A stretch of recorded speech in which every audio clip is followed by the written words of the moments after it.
Hey everybody, we're back with more Metroidvania action as we play Super Metroid for the Super Nintendo. Because of course,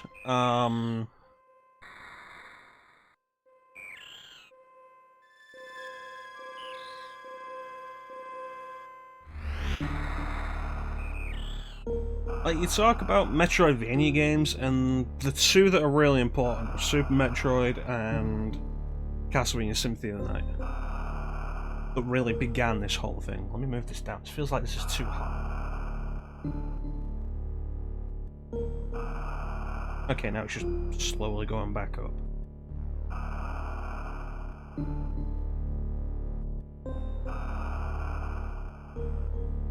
Is that better?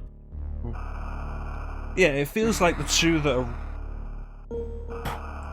are most important are Super Metroid and Castlevania Symphony of the Night. That was the wrong button. Of course it was. And like, there's good reason for that. Super Metroid was probably the truest realization of this idea.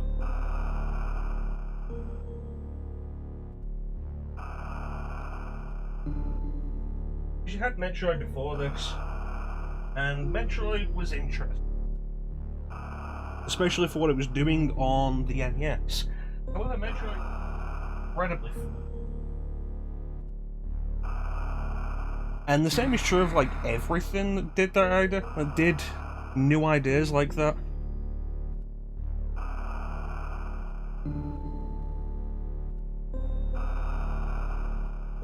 And that feels better. That did new ideas like that. Zelda 1, flawed. Unfortunately, Zelda 1 has never had a proper remake like Metroid 1 has. So, you know, there's that.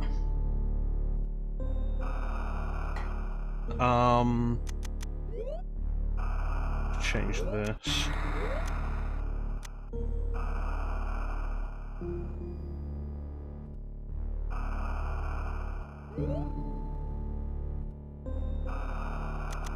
That'll do.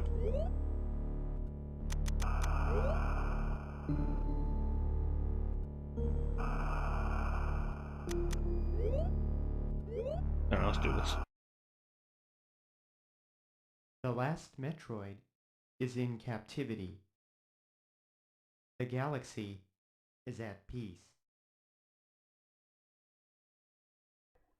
So, like, Super Metroid comes along, and it's the true culmination of the idea. In a similar way to how A Link to the Past was the realization of what Zelda 1 was trying to be. Although Zelda 1 is far less flawed than original Metroid. But the same principle does apply.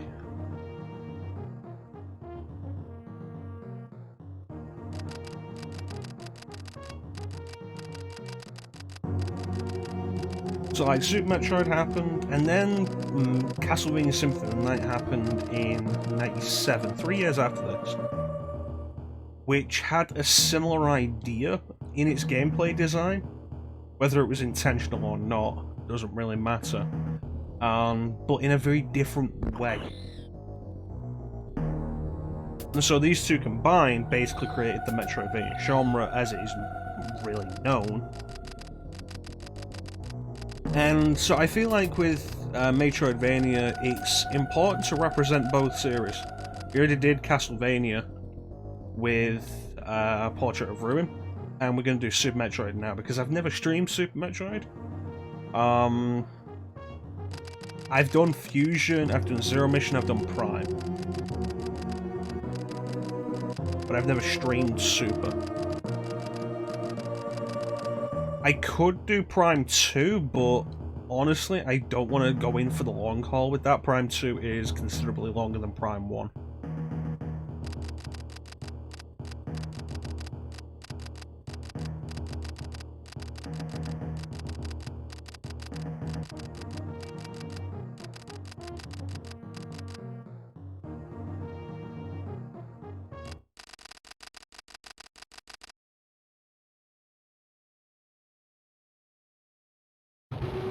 Now, I'll admit, I'm not super into Super Metroid, mostly because I played Fusion first, and then I played Zero Mission, and they are both far faster in their physics and movement mechanics.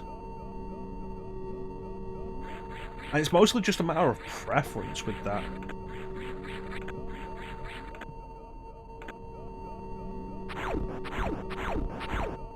Plus, there's that which I'm not fond of. L1, R, L and R.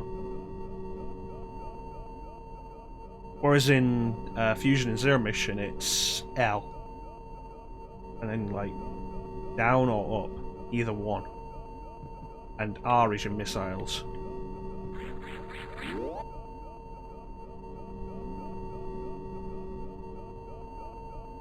What's with that bar at the top?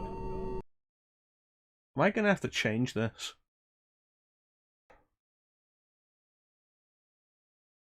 Let me see, 2010, I guess.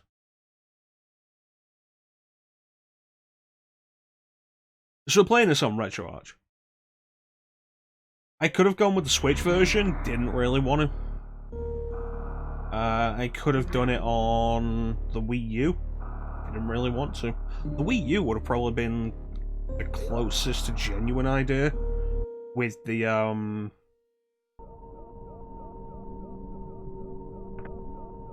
there we go, it's not appearing on top anymore. With the Super Nintendo controller I've got. In fact, there's also the Super Nintendo Mini. I could have plugged that in and done it on there because it comes with it and you got the Super Nintendo controller. I decided not to and just do off RetroArch. Doesn't really matter, honestly. Don't really care. It's accurate enough. Oh no. The baby's gone.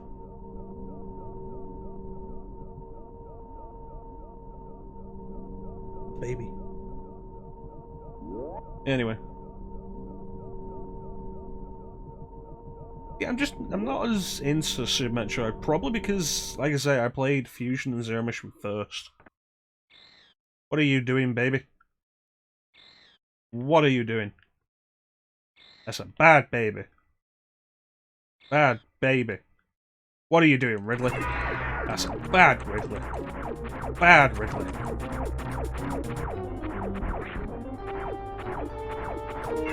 Yeah, Super Metroid is a really solid game, though. Definitely have to agree with that. Design is really good.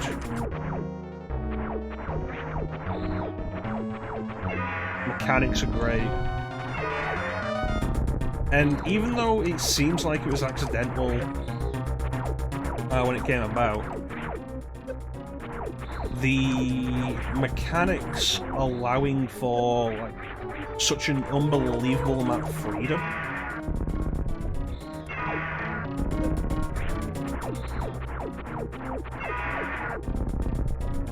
in movement, which allowed for sequence breaking and stuff like that, and the eventual culmination of the speed running idea.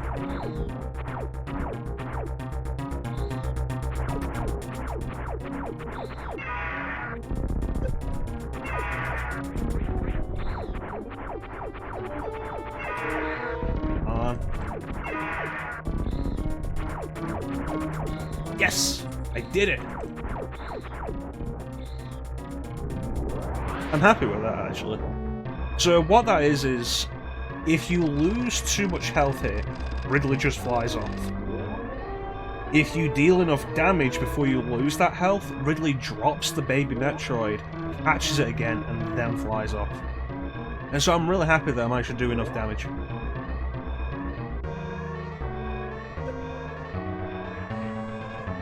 If you play this game a lot, if you're a regular player, pro at it, it's not a difficult thing to do. Like I say, I am way more acquainted with the movement physics of Fusion and Zero Mission, which are so much faster and they feel tighter, I guess. Which is probably the wrong way to say it, like, they're not as floaty. And the floatiness does work in Super Metroid's advantage. It's what allows for a lot of the crazy movement. capabilities that Samus has. And those were toned down in Fusion and Zero Mission. Some people just weren't happy about that.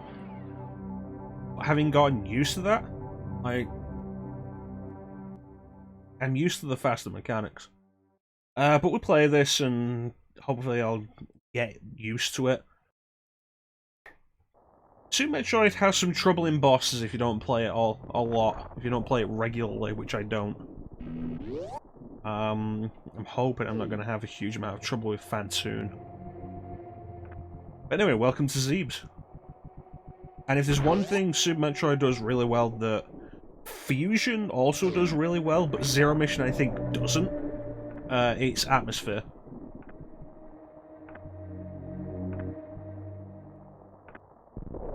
Like, the way this is all empty.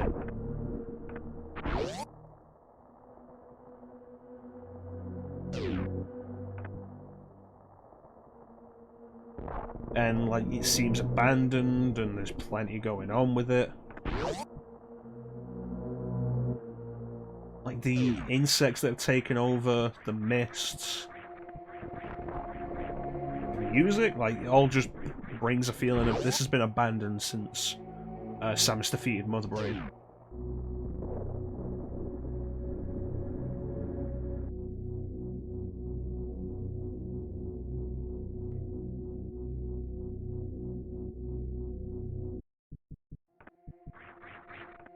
And of course, then we get the Morph Ball, known here as the Morphing Ball.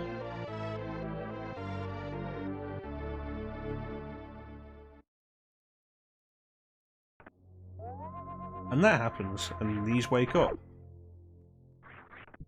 I think... No, we don't go back up yet. I need the missiles. No. Huh?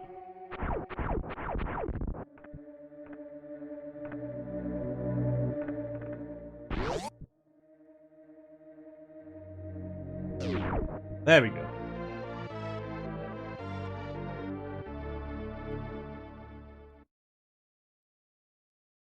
Alright, let's do this. Honestly, though, like, Super Metroid is a game I probably should spend more time with. My main issue is mostly just, like, certain areas that I really don't like dealing with. Like Meridia. I feel like Meridia is one of the worst water levels in video games.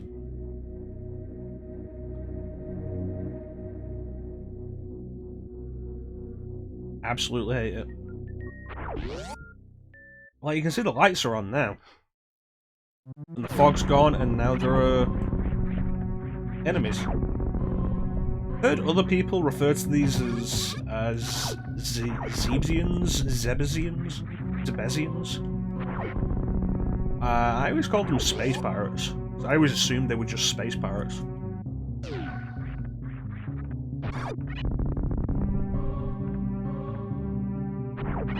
I like how the music's changed, though, to reflect that the place isn't empty anymore.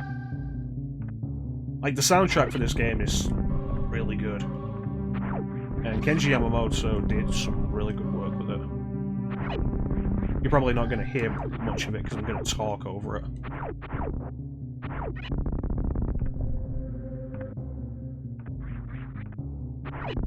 Yeah, if you've seen my playthroughs of Fusion and Zero Mission, one thing you'll probably notice that's going to be different about this is less surety in my movements. Is surety a word? I'm going to be, like, way less sure of my movements. Not this door. Up to the top, that'll give me the bombs.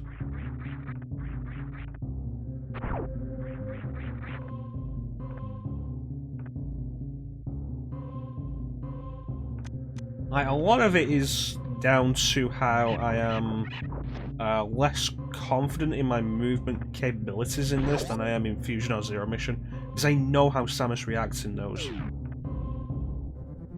Like, just offhand. I also don't like that. The whole 5 missiles to open a missile door thing, I don't like that, I never did.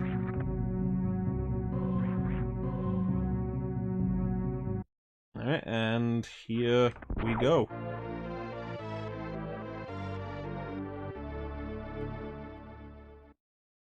I always feel like the Samus sprite for that looks like in the bomb instructions. Makes me think of something, a Game Boy Castlevania game, maybe?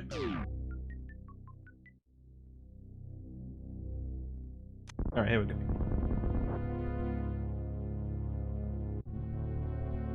This is a Chorizo, and I just wasted all of my missiles by shooting it before it was actually active.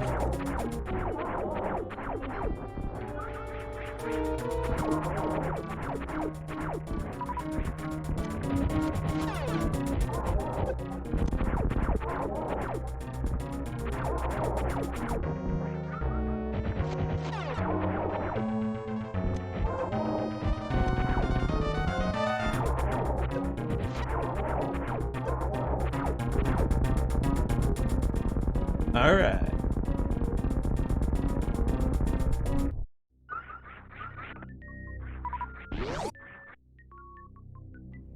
So, of course, Super Metroid continues the idea from the original Metroid of find ability, gain access to new area. So we went down, we got the Morph Ball, and we got the missiles, and using both of those we were able to come down here to get the Morph Ball Bomb, which we can now use to make more progression. And that's generally how the series and the genre in general works. In case you didn't realise that by now.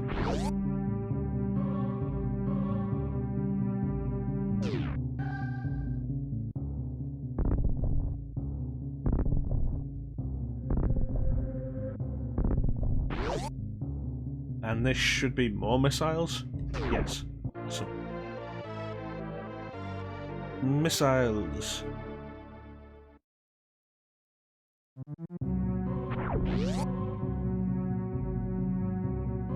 And they've all respawned.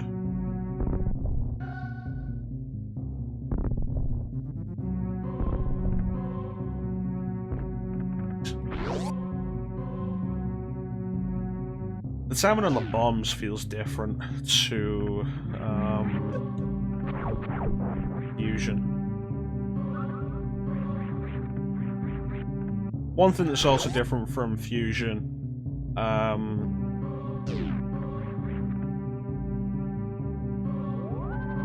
is not every enemy is going to drop health or missile pickups. Which they do in Fusion because every enemy is an X-Parasite, you absorb an X-Parasite that is dropped, or is spawned rather, with every enemy you kill, and it'll refill either health or missiles. Not that Fusion is easier because they respawn, because of how frequently they spawn with every enemy. They heal significantly. They heal like 10 points per. Feel like. And the compensation is, I think, that enemies can do more damage. Energy tank. More health.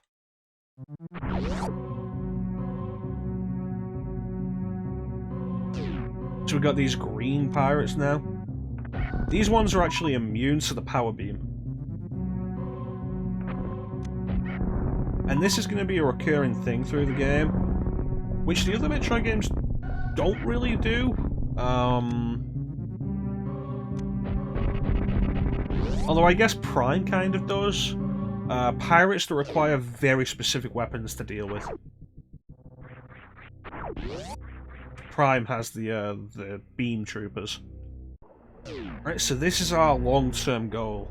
On the top there is Ridley with the red eye. Green is Kraid, yellow is Phantoon, and blue is Dragon.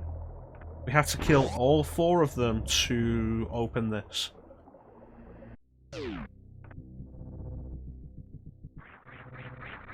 Doesn't sound like that much. And if you know what you're doing, Super Metroid is not a long game. But it's going to take us a while to do all of it, though.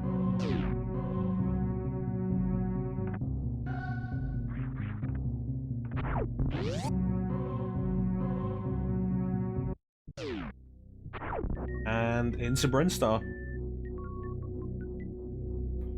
We're going Brinstar. We're going Brinstar. We're going Brinstar. Is this Brinstar? It's gotta be Brinstar. The opening level is Criteria. Is this Brinstar? This is Brinstar, yes. Awesome. Brinstar. Alright, so...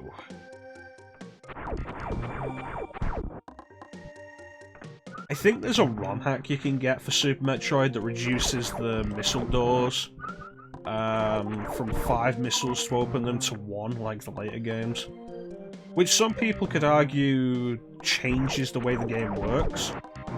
I would argue it cuts out the middleman. I mean, look at this. We have 4 doors, which each require 5 missiles. Which way do you go? Was it 4 or was it 5? 5 doors. Yeah, oh, I forgot that one. Alright. It's like, which way do you go? If you go the wrong way, we're going to have to farm more missiles.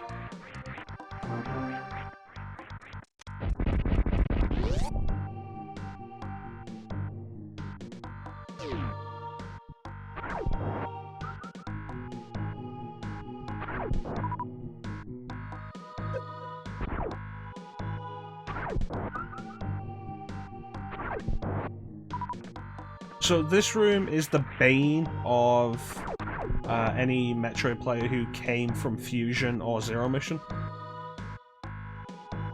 Let me show why.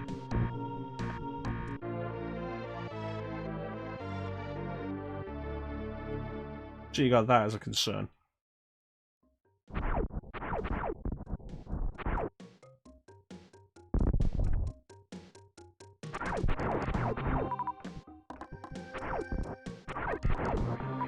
Okay, and we'll leave them re-enter.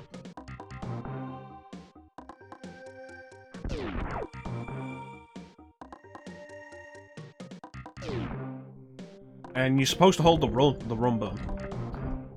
We still can't get through here yet because does that require the speed booster? Although, if you know how to do the mock ball trick, I think that's what the mock ball is. Basically, what it is you jump, go into morph, like you run, jump, go into morph ball, and retain the speed of running. And with that, you're able to skip right past that. You're able to make it underneath the barriers before they open.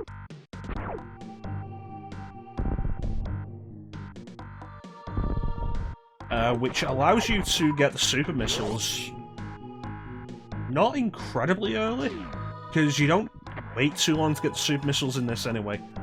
But it does allow you to get them earlier than you're intended. Okay.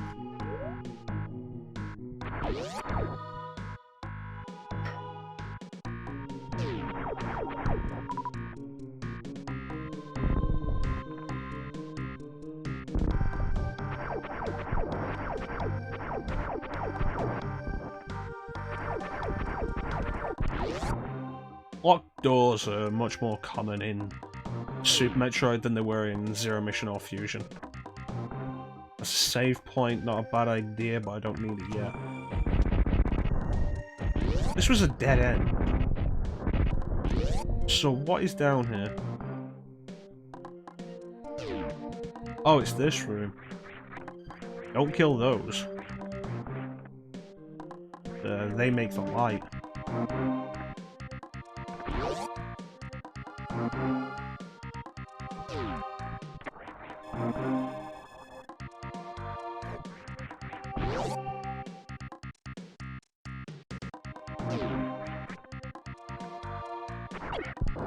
See? There's one dead. You see how much of a difference that makes?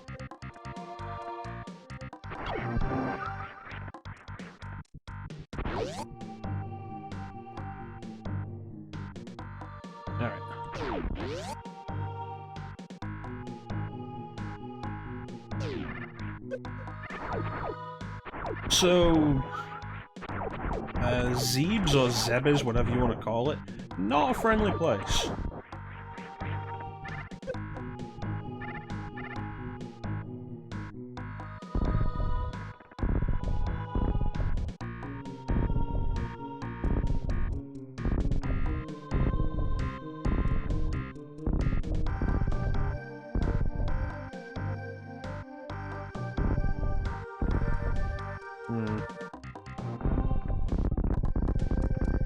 Oh, dude.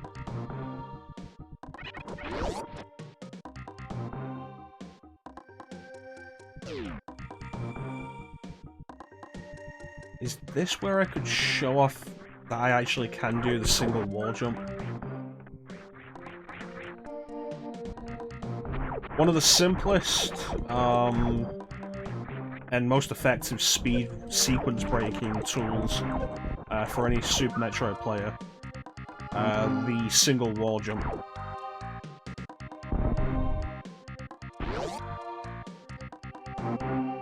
Kind of like in Mega Man X. In Mega Man X, you've got the wall grab, you slide down, like you jump back up and up and up until you hit the top. Super Metroid has the wall jump, you jump off the wall.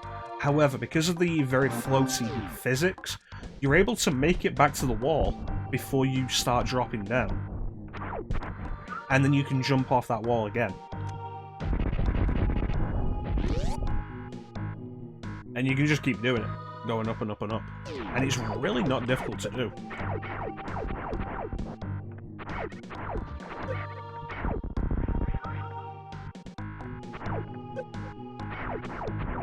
Oh, you know, I'd like the charge beam.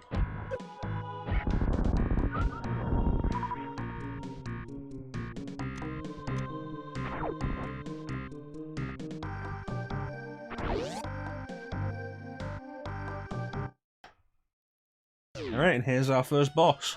Spore Spawn. I don't know the names of all the bosses.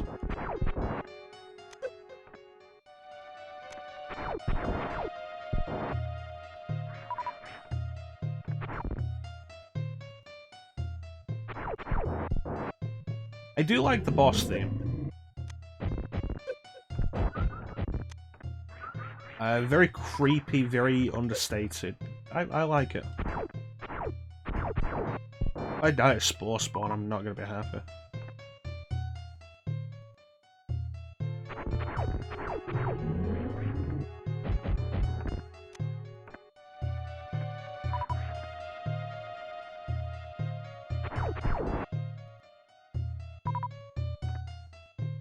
Come on.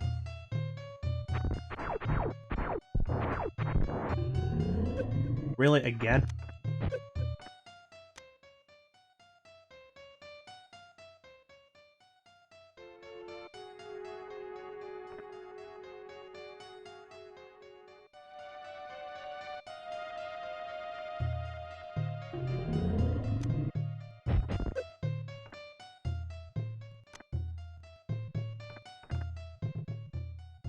Come on.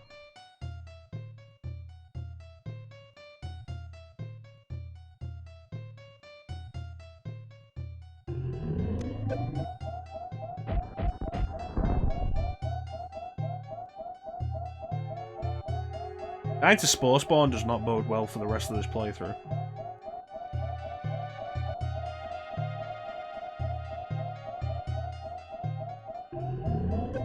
God damn it.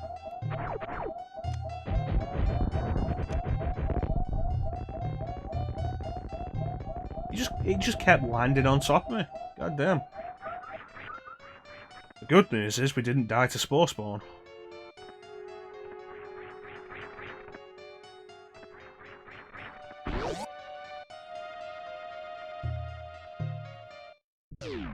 Alright.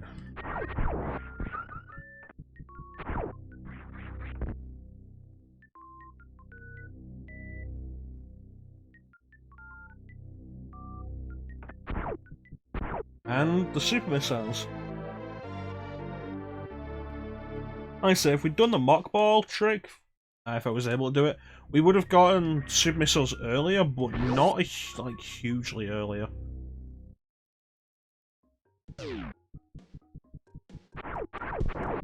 And super missiles open green doors.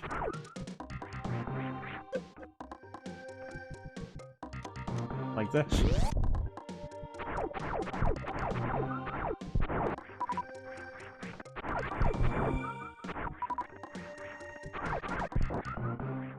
Okay, and I would like missiles now, thank you.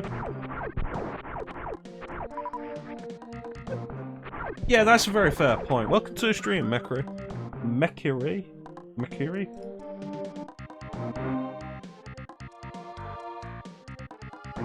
Yeah, that's a very fair point.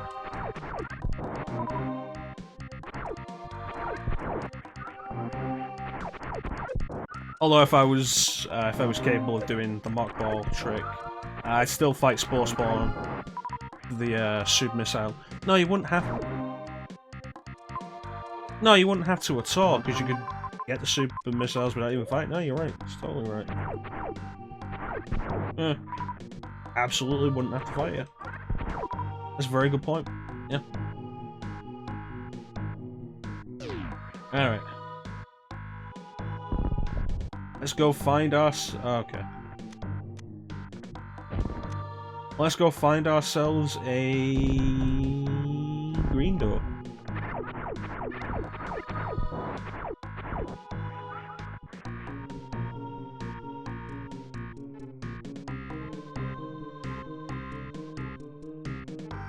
Interesting. Cheat how? By just leaving it? So that you've got the map completion, but how would that work? No, I'm thinking of something wrong, I feel like.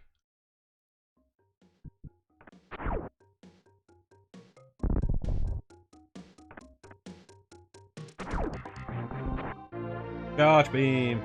Probably should have gotten this before I fought Spore Spawn. And I think this is a power bomb block? Yes, alright. Yeah. Can you get back up that way? I mean, with the wall jumping, yes, but like, can you get through the top?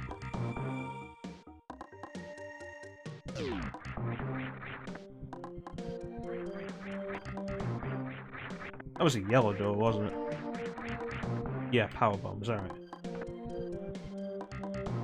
Yeah, I'm not as, nowhere near as familiar with Super as I am with Fusion or Zero Mission. You don't need to, nothing like that. That's fair enough. I guess 100% completion doesn't actually count map completion, so it doesn't matter.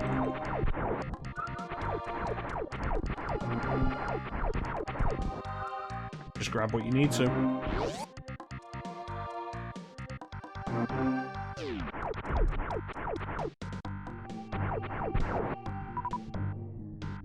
Right, here we go. Not particularly familiar. That's fair enough. I imagine it'd be really boring. Like getting the good ending in Symphony of the Night where you have to hit so much of the map and it's just incredibly tedious. Alright, the Bane of Fusion players. Make sure you hold the run button. I'll admit, my first playthrough of this, that got me. I got stuck there. Before I found out there was actually a run button. Because, you know, I just did Fusion before I did Super Metroid. Alright.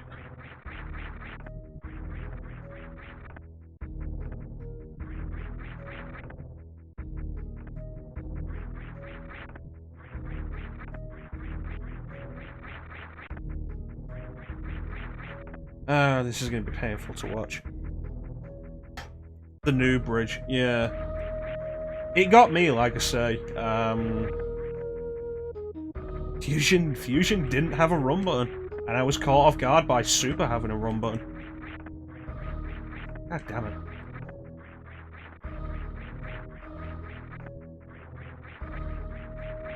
Yeah, the problem was I was pressing jump too early.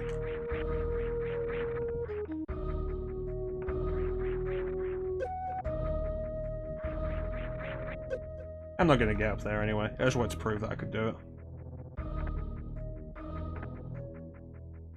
Yes, in Fusion and Zero Mission, Speed Booster does activate on its own. Ah, crap.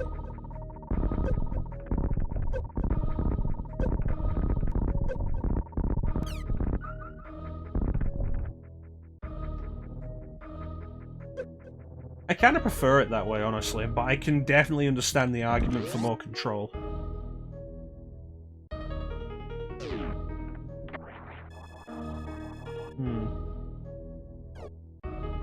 Well, the main thing that always catches me off guard with Super Metroid, a big part of the reason why I don't do it as much as Fusion or Zero Mission, is the looser physics. I'm so not used to them. It always feels off to play it for me. If I spent more time with it, I could probably get used to it, but I just haven't spent more time with it.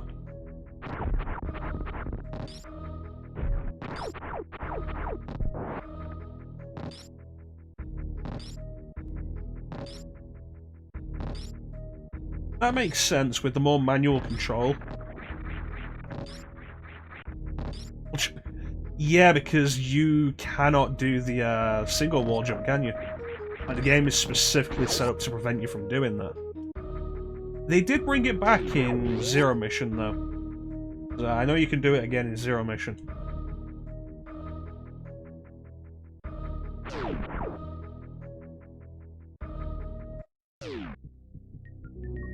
Although in Fusion, it feels like because of that, the wall jump doesn't really have a purpose. My standard playthroughs of Fusion now, I never end up using the wall jump. It's completely superfluous.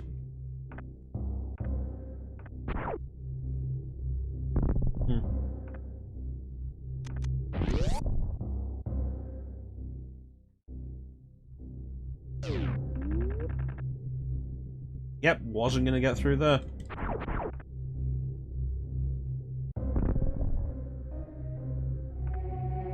That's fair enough. I think Fusion for me is mostly nostalgia. It was the first Metroid that I really had. So I played a lot of it on Game Boy Advance. Oh, not there. And I enjoy how quickly I can go through it without being an expert, I guess. Like, I'm good at Fusion. I wouldn't say I'm amazing at Fusion, but I can have it done in under an hour and a half, and I like that. Really kind of casual friendly, I guess, to do it quick.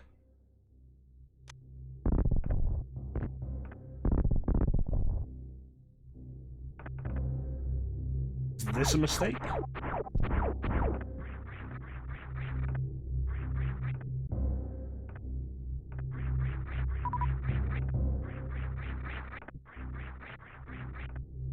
You know, I'm actually quite happy that I managed to pull that off.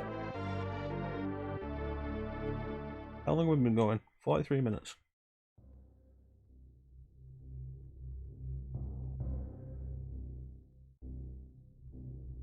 That's fair enough. The more linear design, I can definitely understand that being a negative for somebody who's way more into the... Oh, I didn't even need to do that because the high jump boots are here.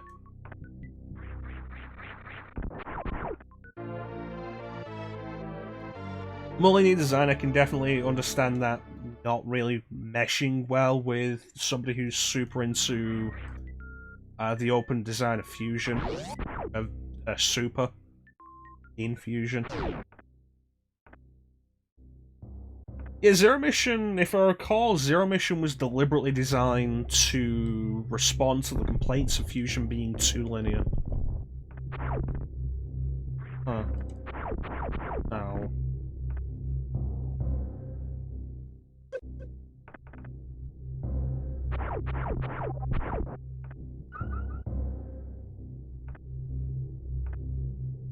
How do you feel about Zero Mission, then?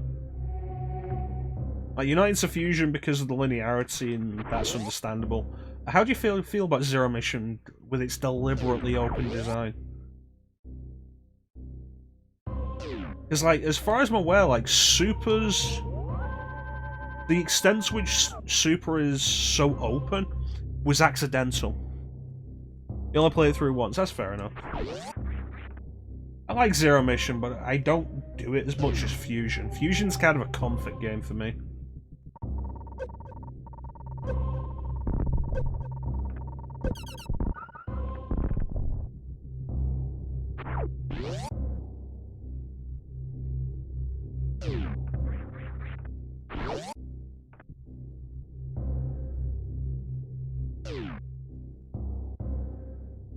Yes, that is probably a better way of putting it. It always surprises me just how much the developers seem to regret or dislike a lot of the speedrunning and sequence breaking in the series.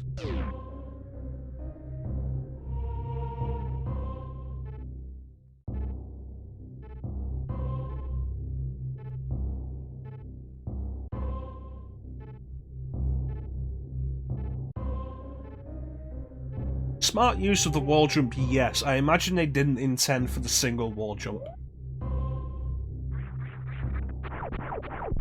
But yeah, like, it always surprised me, like, the way they don't like a lot of the sequence breaking.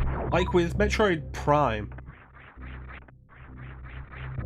Like, the original release of Prime had, like, the scan jump that would let you get the space jump boots early. Plus the, stuff like getting the plasma beam early, which was completely changed in later releases, including the European release, which I got.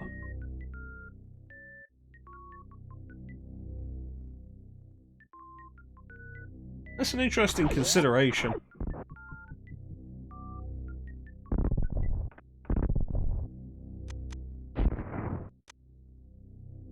I could definitely see that as a consideration, as a thought there. And then back again with Zero Mission, and then back the other way again with Other M. Yeah.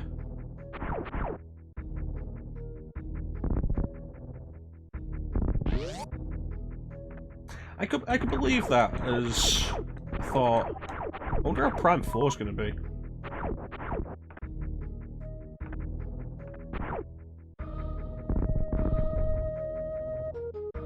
I wonder if we'll ever actually see Prime 4. I wonder if Nintendo will do anything for the anniversary this year.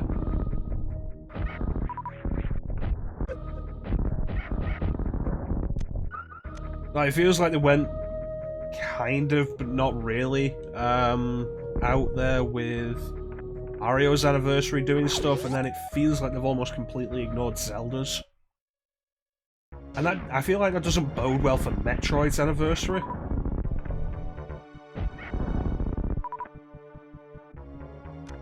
Oh wow, I didn't think Kraid was this early. Oh, I did not mean to use that super missile, god damn.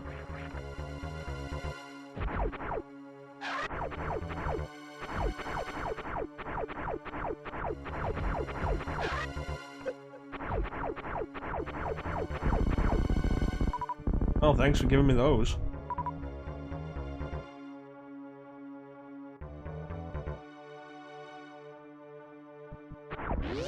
But yeah, I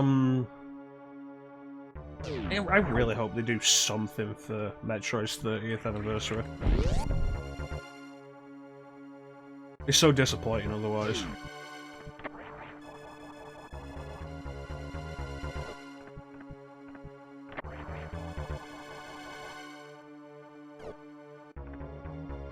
Like, even if it's just putting the Prime Trilogy on Switch, that'd be nice.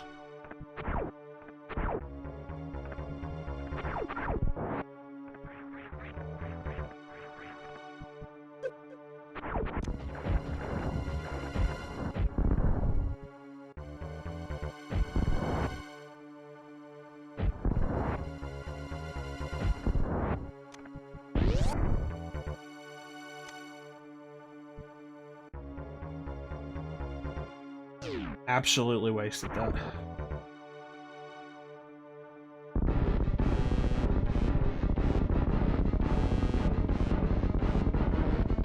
Wow, great, you got chunky.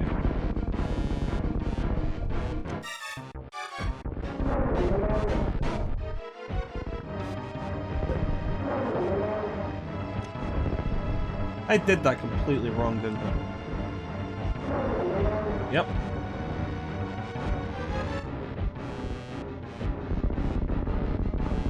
So, welcome to the mecha-chrono stream, where apparently we just completely waste super missiles. Like, all of them.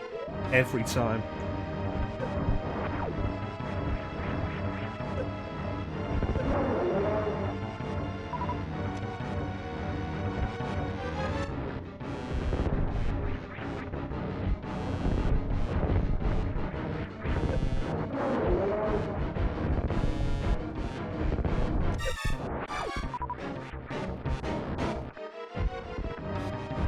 Oh, I have to charge me, I completely forgot.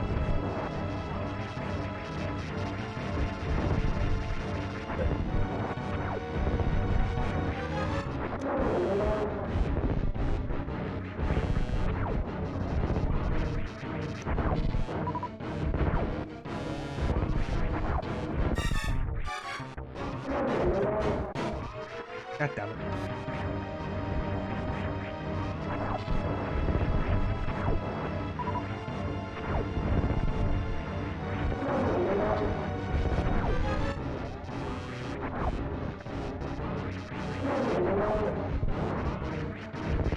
Come on, you chunky bugger.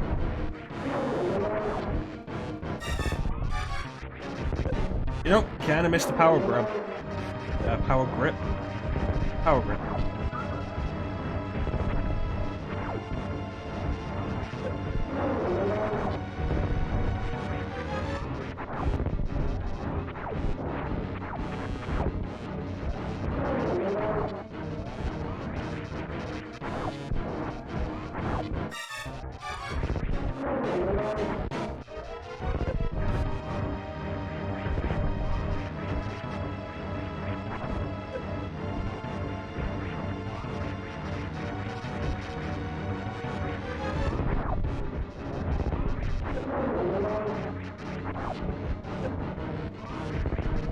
You know, it's weird how forgiving this fight is, because I have screwed this up immensely. But I still have, like, over a full energy tank. If this was Zero Mission, I'd be dead already. For all these mistakes.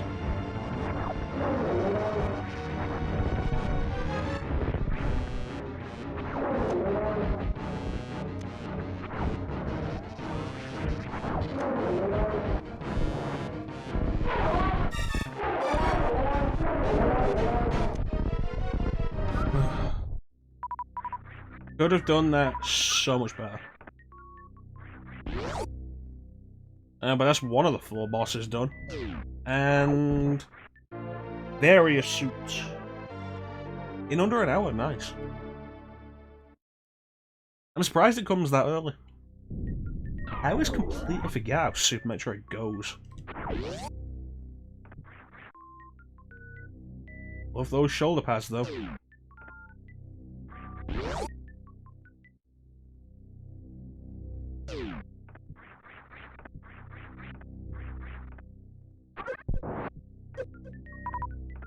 Let me go and refill health and ammo just because I can.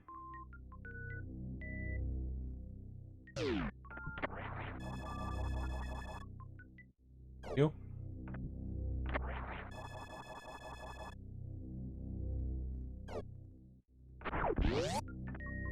Alright, so back through Brinstar and we'll go into one of the hot areas.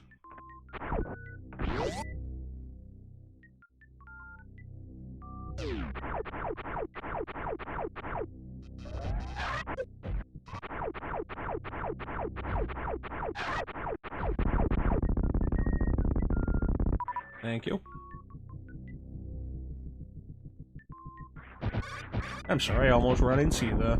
It would have been very rude of me. You need to remember that select is to turn that off.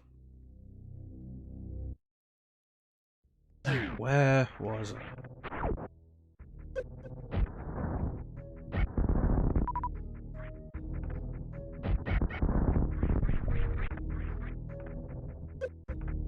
Were you there before? I feel like you weren't. Alright.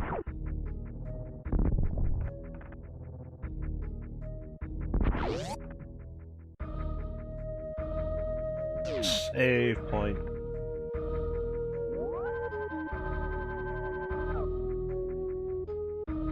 Anyway. Yeah, I hope Nintendo does something for the 30th anniversary. Not sure what they do. Prime Trilogy on Switch makes the most sense.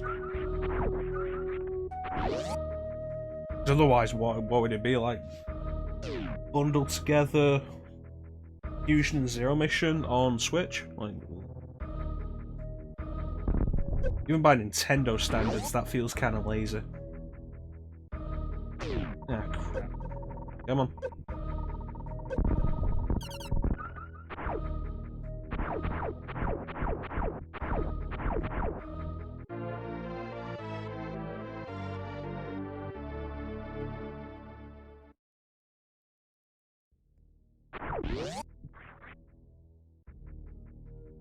Alright.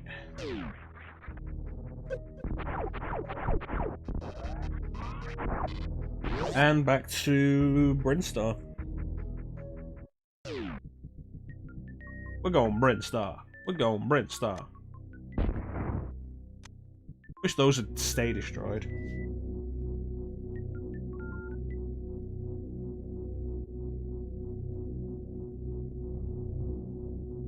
Alright, so one of these was a hot area, and I think it was this one.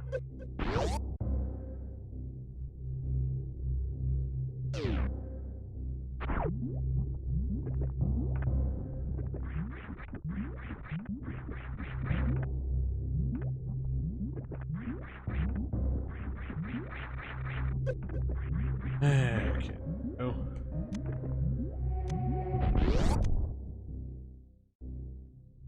As far as the Metroidvania stuff goes, though, I am generally much more Vania than Metroid.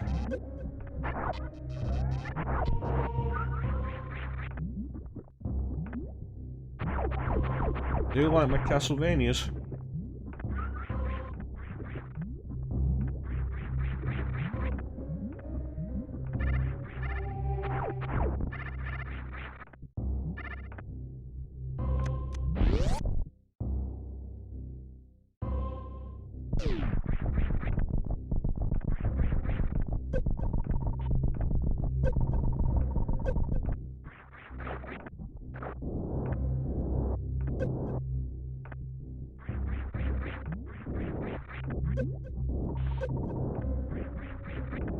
Oh.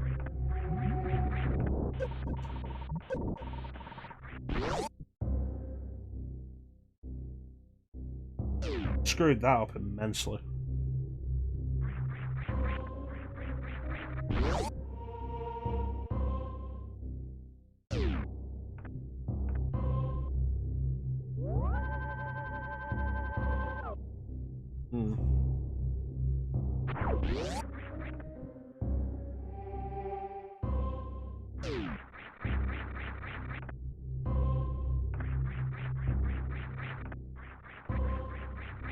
Getting through there is going to take more time than it probably really worth.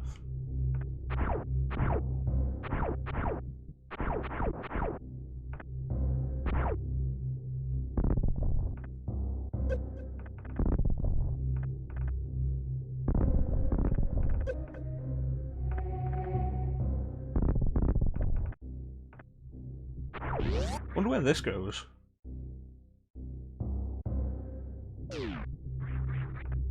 Little speed boosters in this area.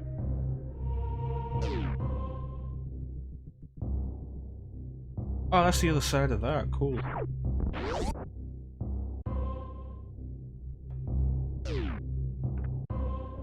Yeah, I'm generally more Vania than Metroid.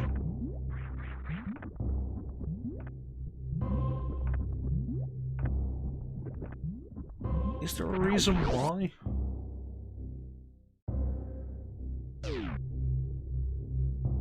For a good reason why. I like the aesthetic, but like I'm not against the sci-fi aesthetic of Metroid. Who like me a sci-fi?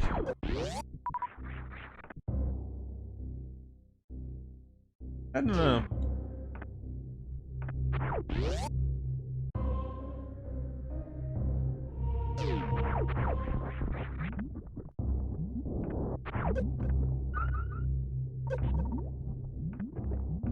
Well, getting low on health. Well, about to die. Oh dear. Excuse me, good sir, would you drop some health? Thank you.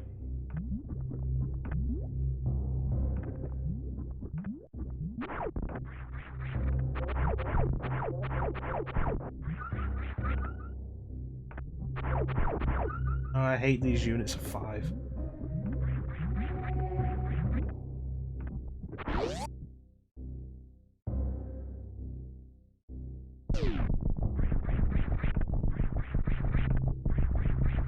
Oh, hello.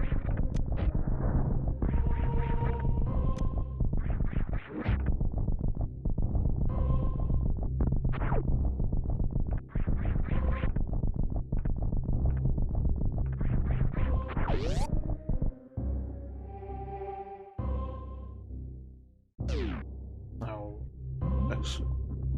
Oh, screwed that up.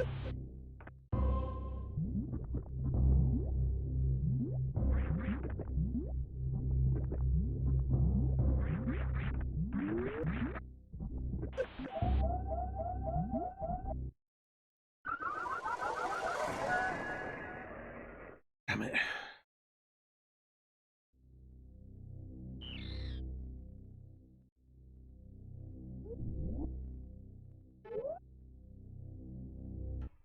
I didn't realise we'd gotten to Norther.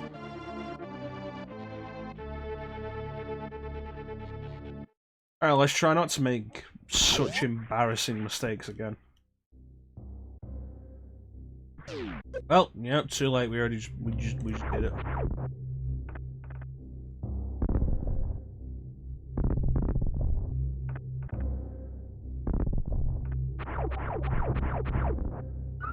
And grab that.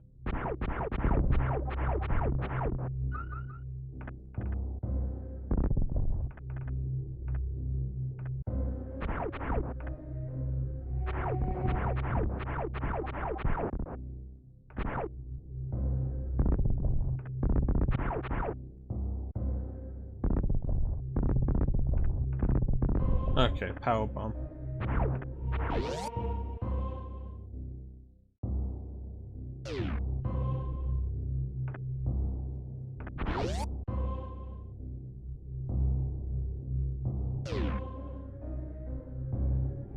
No, I'll take too much damage trying to farm health from them.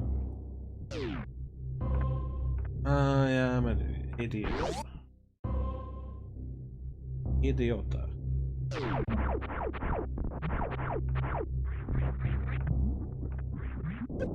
God damn it.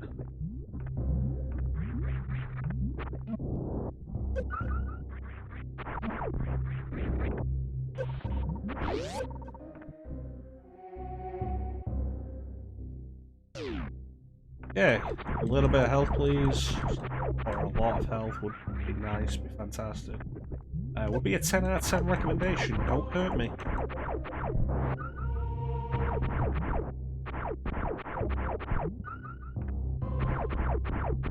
Come on. There we go.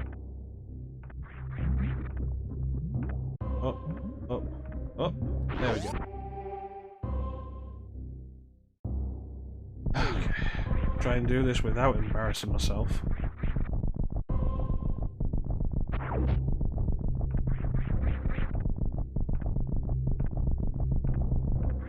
Well, I almost had that, and then I just banged my head at the top. Alright. More health this time.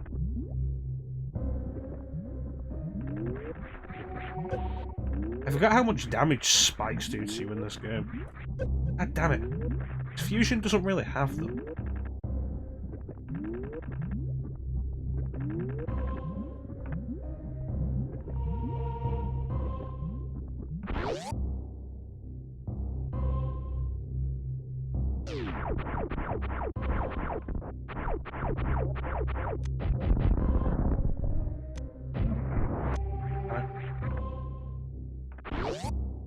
It's weird considering this is a Super Nintendo game with a higher resolution. No. a Super Nintendo game with a higher resolution than Game Boy Advance, but it feels like I have less screen space than I get in Fusion, which is weird. Some health, you bastard.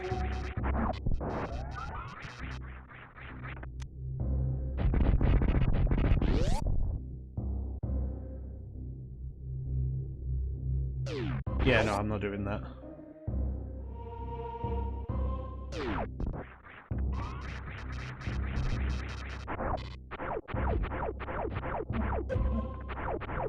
Damn, that was unnecessary.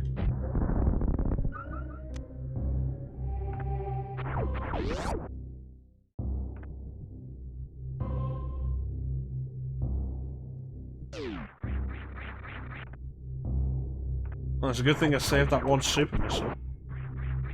Oh look, there's a spare one here. That's nice.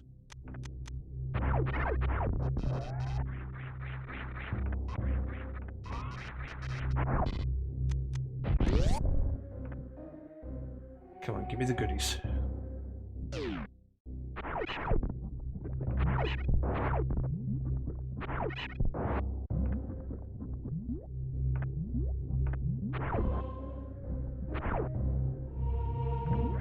Oh, this could work.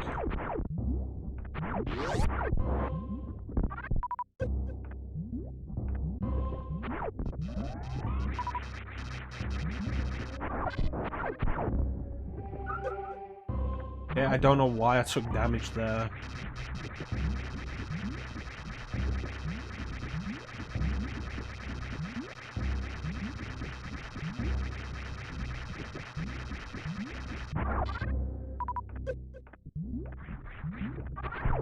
They shouldn't be allowed to turn in midair.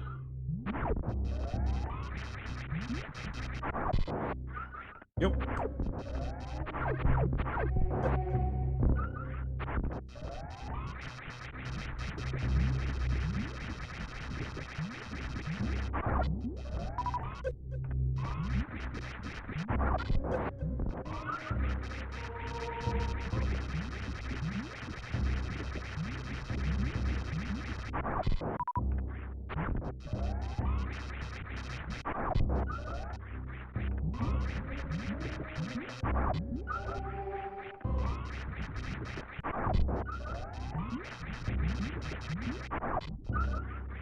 Yeah, let's get out of here. I think I started to get that towards the end.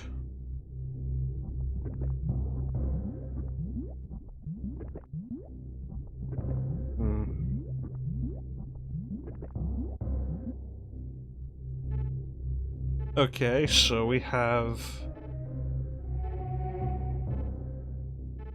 nothing. We have a 0 bitrate. That's not good.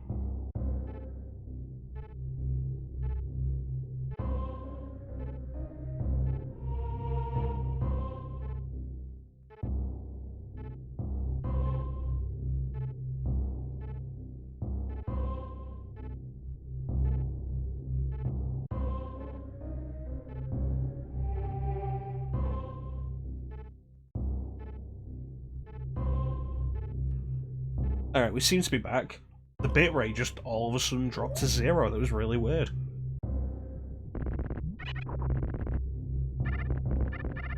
Alright, so you know what this means. You know, I forgot that the Shine Spark takes health in this game. I don't like that. It's weird. Speed booster.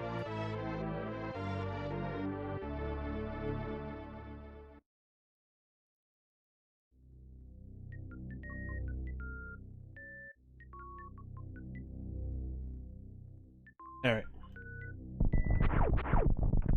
Well, time to get out of here. At high speed.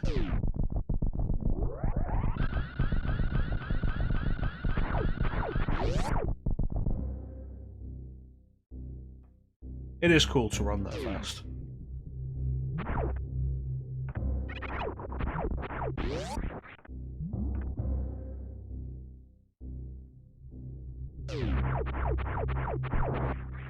Alright, so... Now what?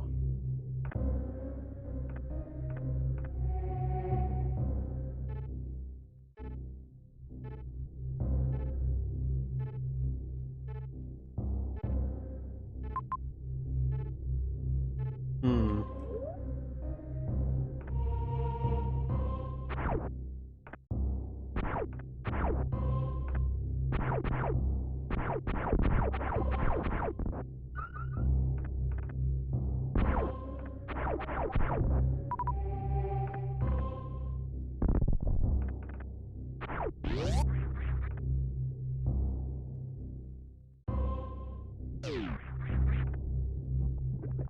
There wasn't anything down here, was there? No. There's that. Alright. Speed booster.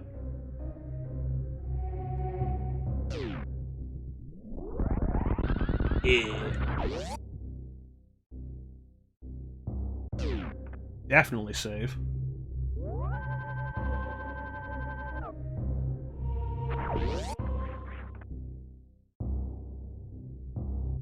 And now try to figure out where to go next.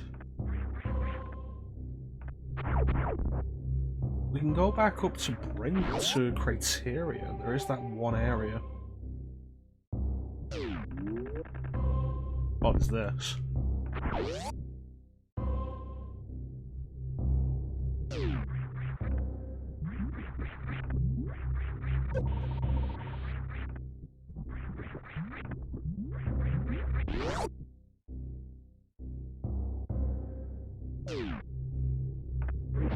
I guess we're going this way.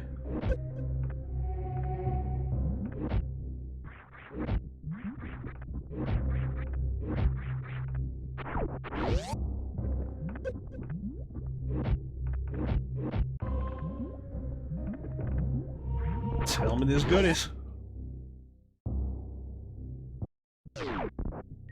Ice beam! Yeah!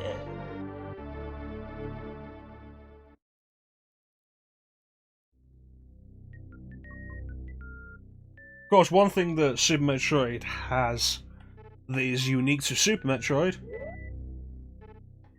is the ability to turn upgrades off. Which we might do at some point for the Ice Beam. Because the Ice Beam will always freeze enemies before it kills them. It's actually kind of a downside in Metroid Fusion. Once you get the Ice Missiles will stop killing anything in one hit. It's always at least two. So the first hit will always freeze.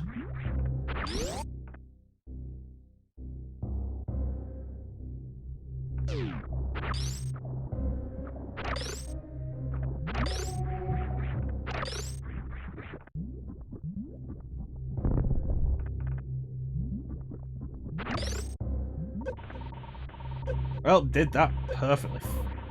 Frickin' hell. 10 out of 10.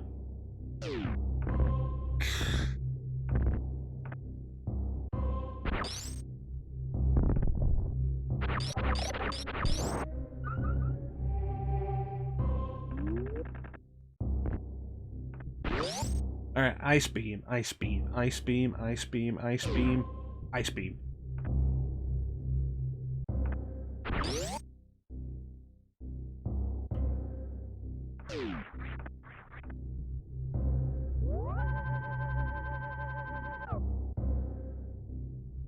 Alright. Making my way downtown, walking fast, faces passing, I'm homebound. Do-do-do-do-do-do.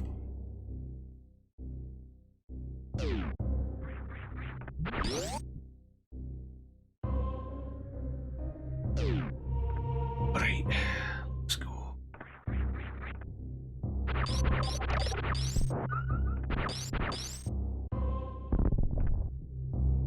I have to go the other way, come back, don't I?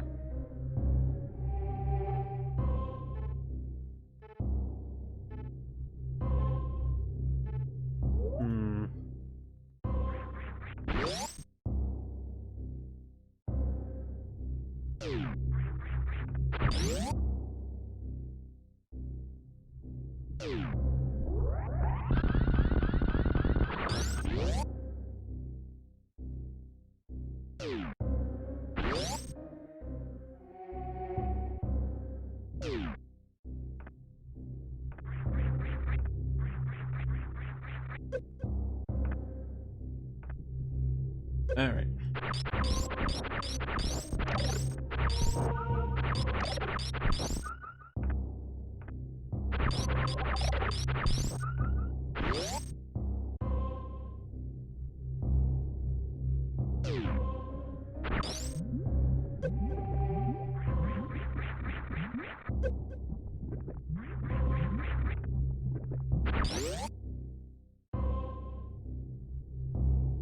I think I have an idea.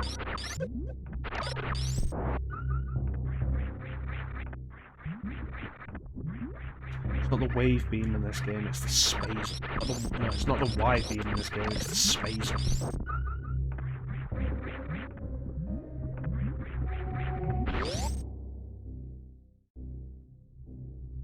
Alright, let's do this.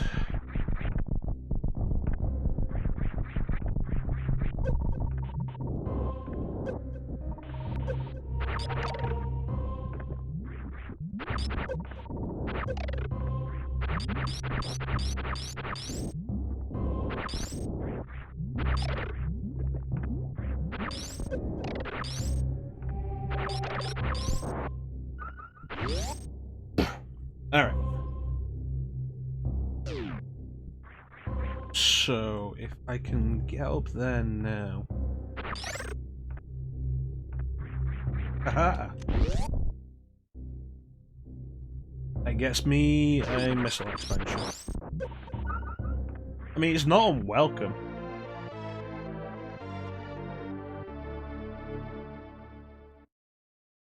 Oop, stream's killed itself again.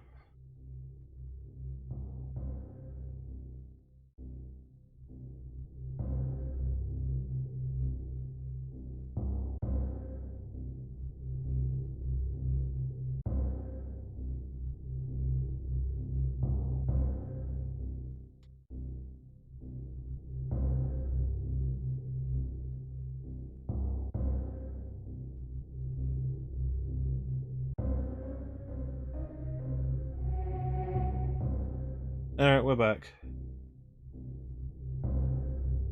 I don't know what keeps happening. Twitch has been doing this for like a couple of weeks now.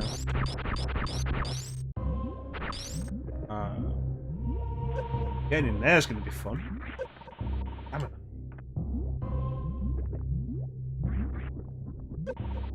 Can I do that fast enough? Yes!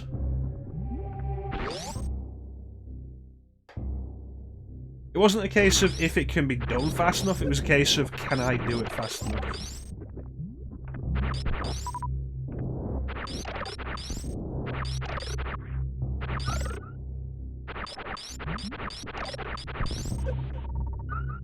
Okay, bonus missile expansion. Didn't expect that.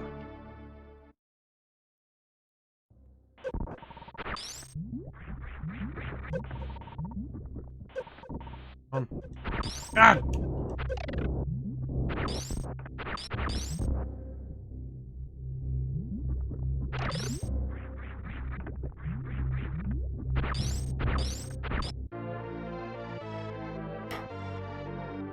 I never really understood the point of the reserve tanks in Super Metroid. It always felt like a role that was filled in later Metroid games with just more energy tanks.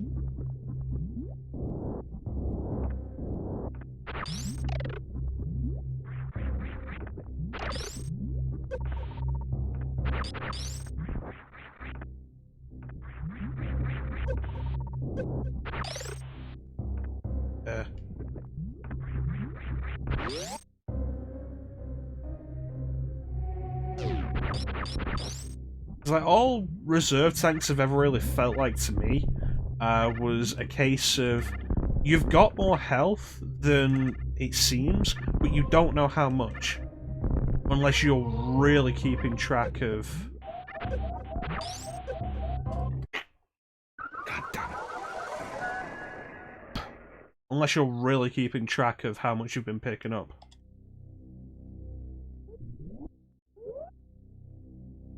This is gonna keep going horribly for me.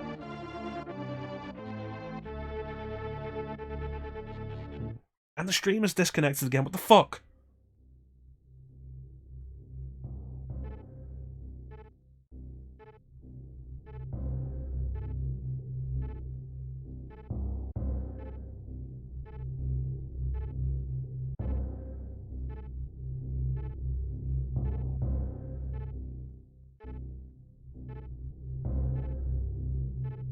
Okay, so we died again, and the stream then died again.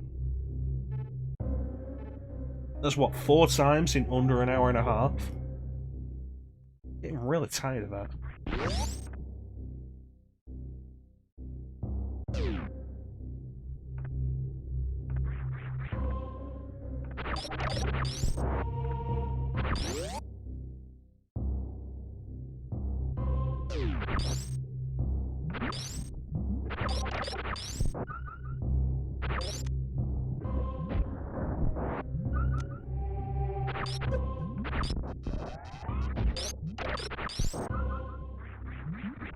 Right, everybody drop health.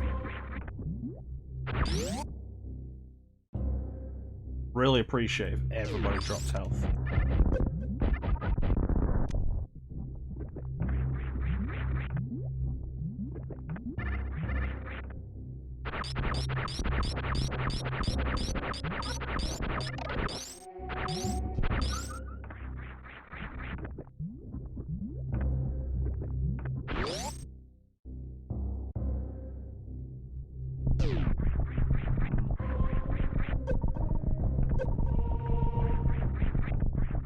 Boy.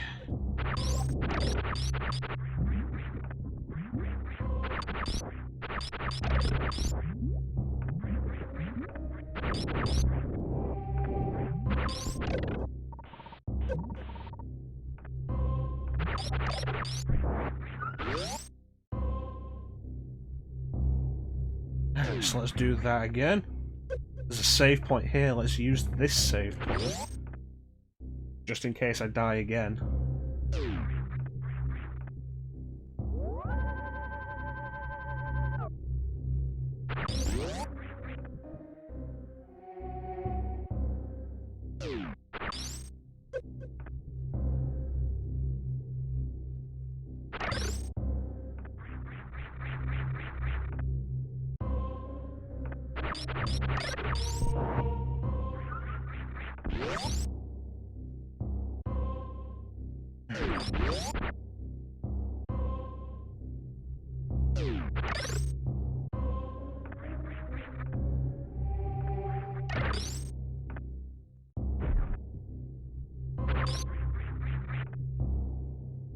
Oh, Super Metroid is not for me.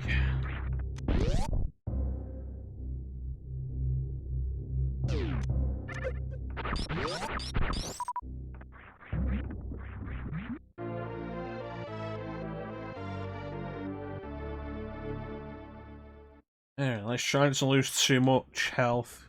God damn it. Try not to lose too much health getting in there.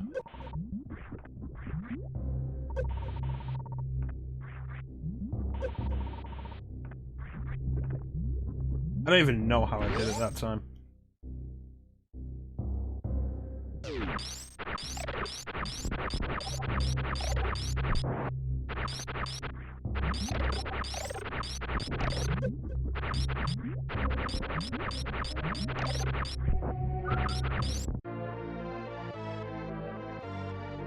Alright.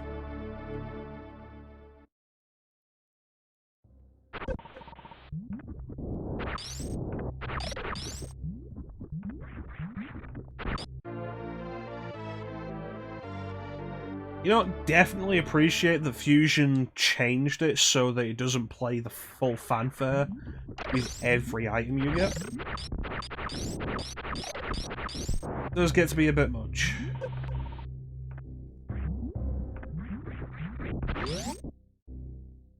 Alright, let's not screw up again like we did last time. There's dig that we don't seem to be able to avoid when getting out of there. And go and save.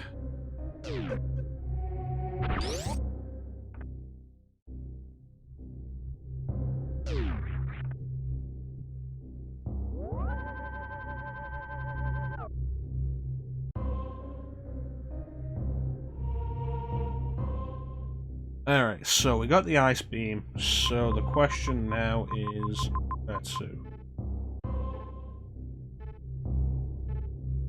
I can understand that. With the constant push of speed running. Definitely understand that.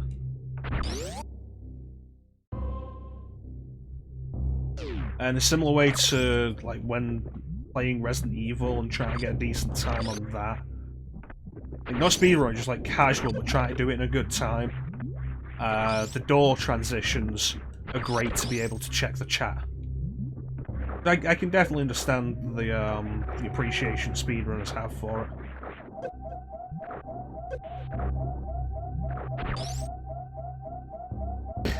I'm gonna die before I get to the other side, I can feel it.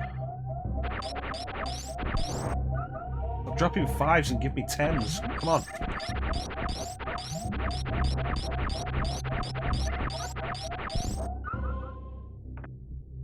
Well, give me a 10, that was nice. 5.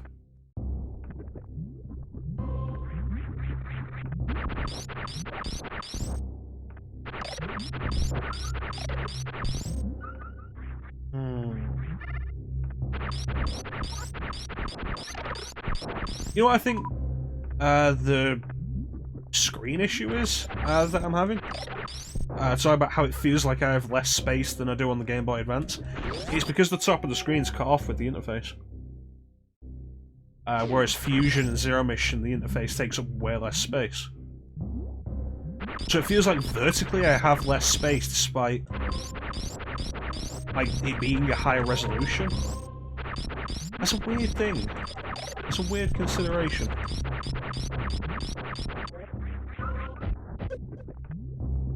Son of a bitch.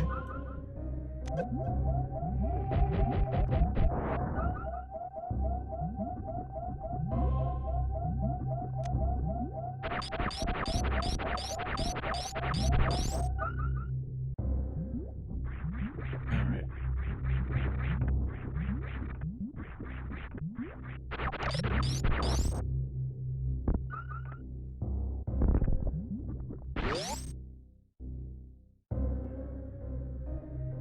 Now try to figure out where to go that won't get me killed.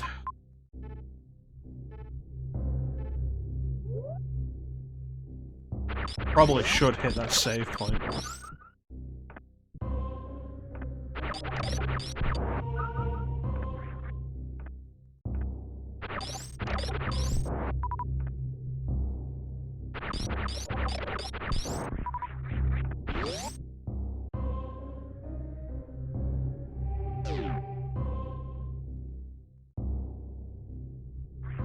Alright.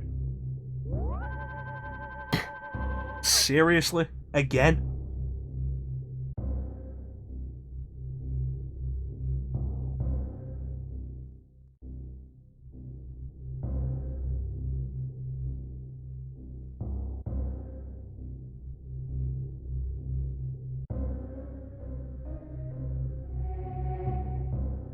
Internet's fine all day, then I want to stream and all of a sudden, no, it can't handle that.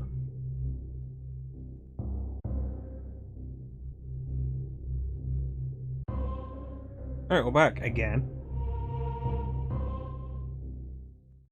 Getting real tired of that.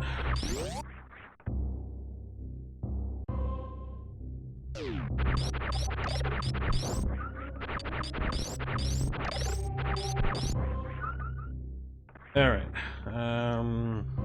where do I need to go?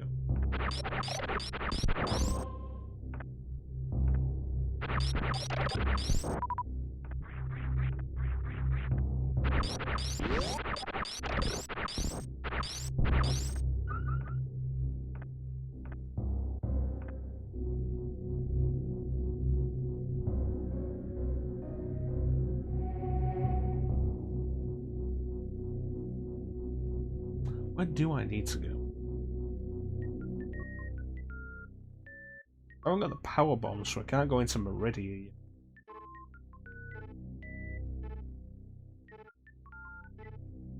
Up there with the ice beam. Alright. I think we've got something.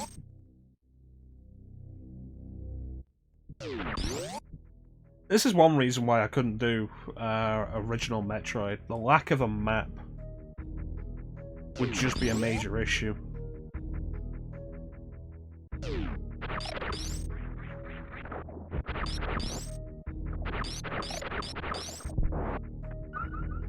Alright, what do we got up here? Can't get in there. Alright.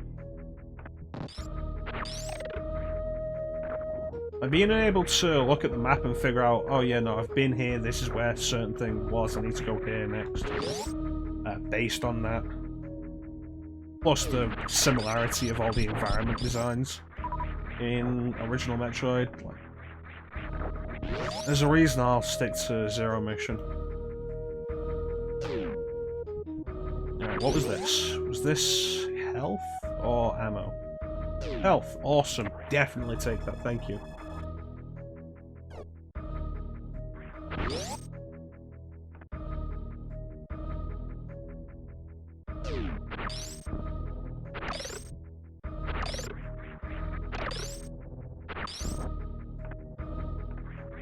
Well, I done goofed.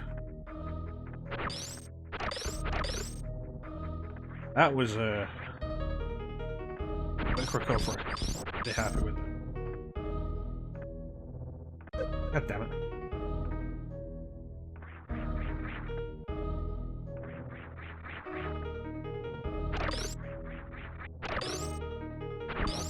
You know what we'll find up here?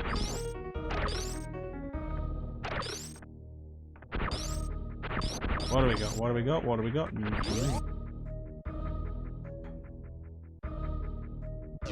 Oh, yay, these things. And you know, when I've been having so much trouble with my jumping, these things are all I need. Shove off.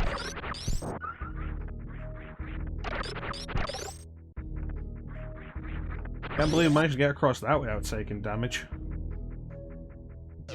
Miracles do happen.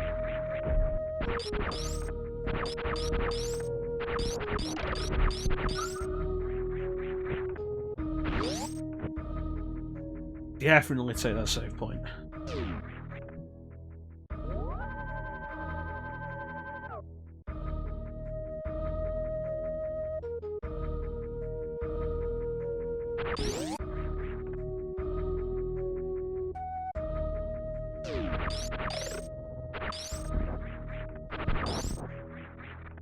And up here, what do we got?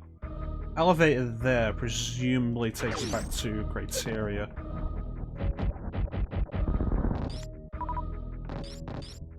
I think we're in Brinstar at the minute.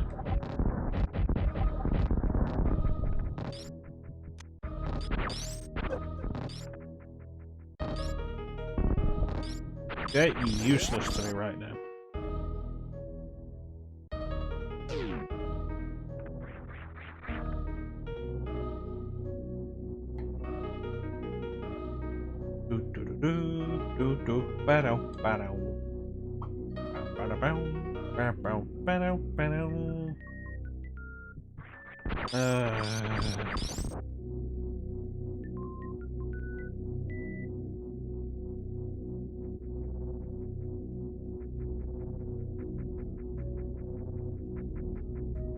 Alright, where do I need to go?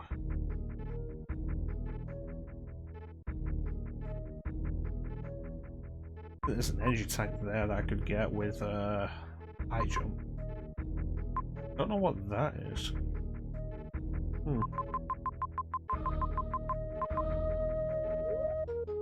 Alright, let's go. Let's do the exploration part of the Metroidvania.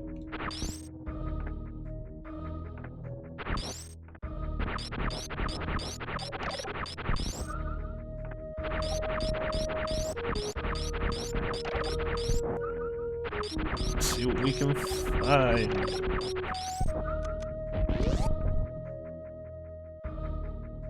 Goodies, goodies.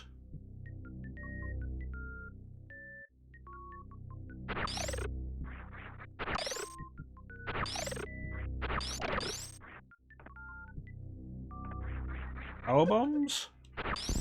Power bombs!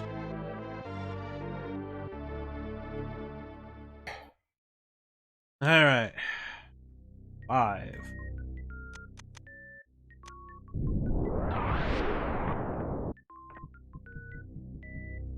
Missiles.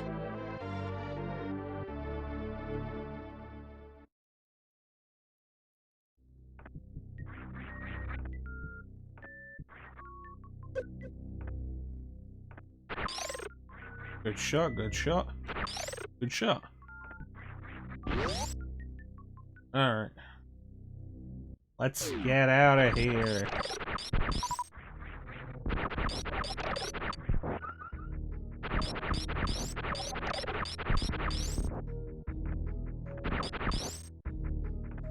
Oh, we would have needed power bombs to go back. Jeez, I didn't even pay attention to that.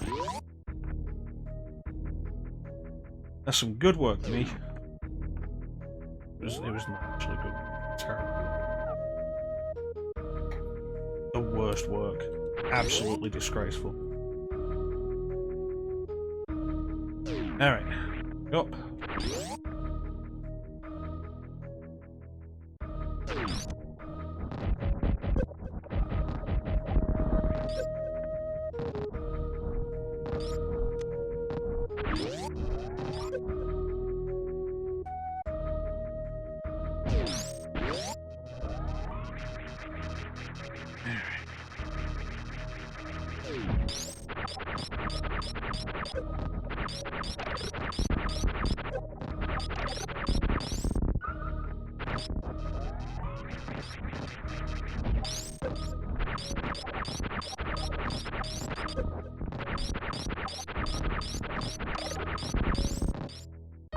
Yeah, the beam feels really weak in this compared to Fusion Zero Mission.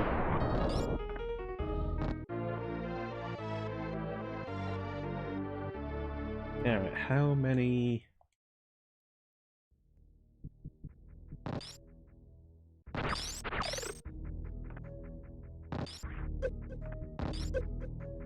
Oh. I lost way too much health in that room, like goddamn.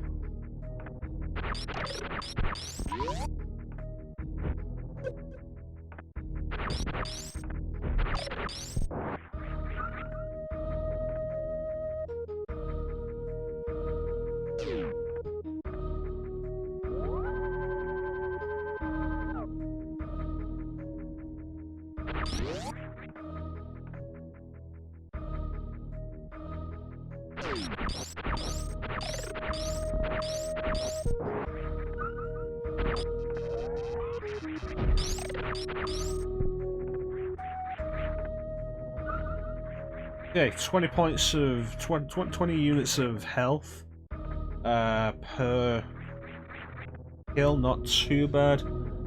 Oh, if only it was more constant. Alright.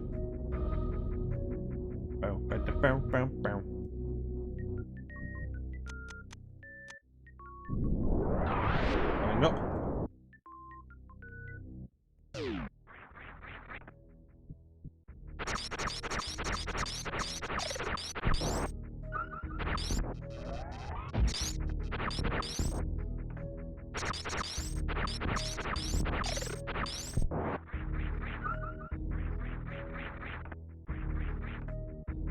Oh, open. Oh dear.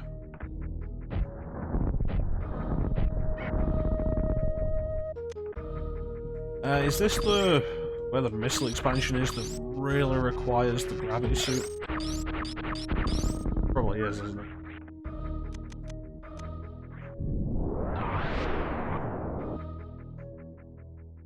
Yep. Although...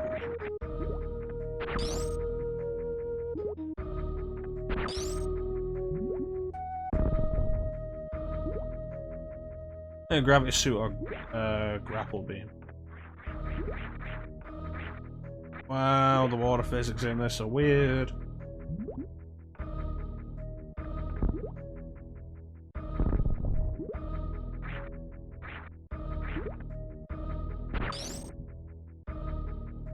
Alright. I'm glad those things don't do as much damage as they do in Fusion. Like, oh, in Fusion I always hate running into these things.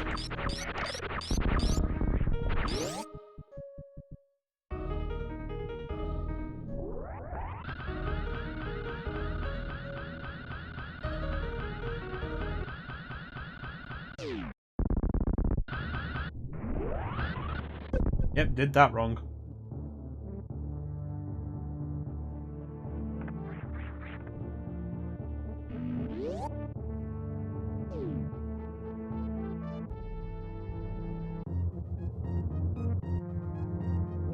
Yes, I would like very much to save, thank you.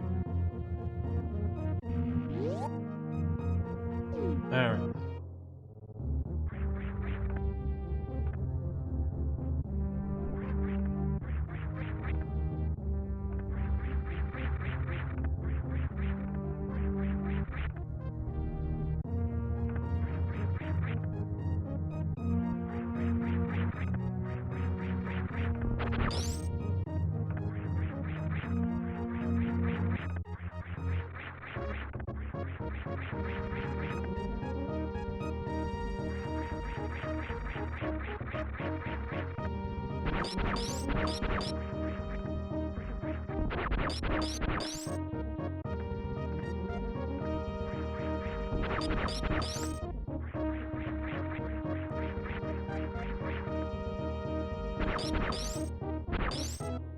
Wait a minute.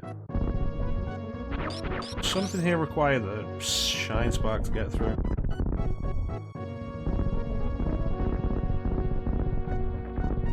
Alright.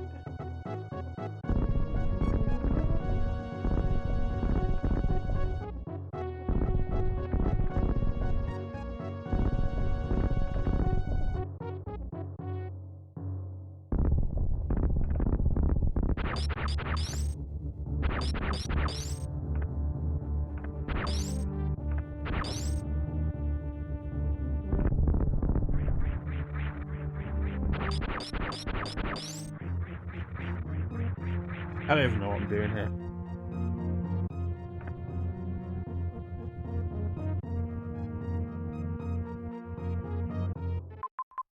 If I could avoid going to Meridia, I would be very happy. Just wait for the screw attack. How you doing, Zeke?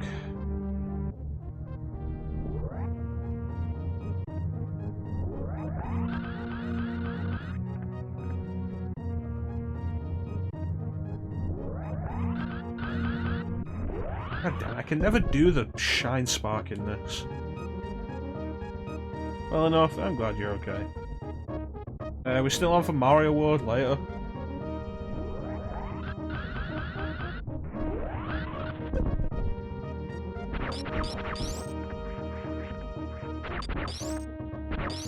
Sure thing, awesome.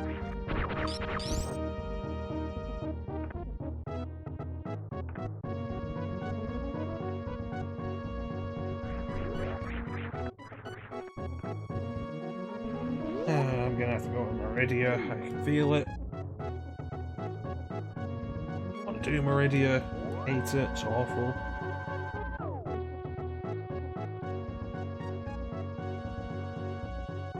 Meridia for my sins. Alright,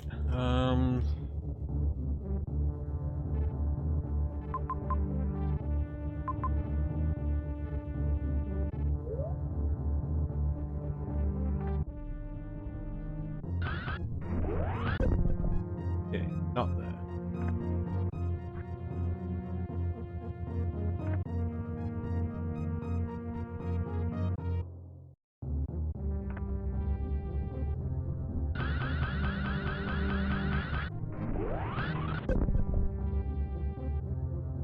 Shine Spark works in a weird way in Super compared to Fusion and Zero Mission.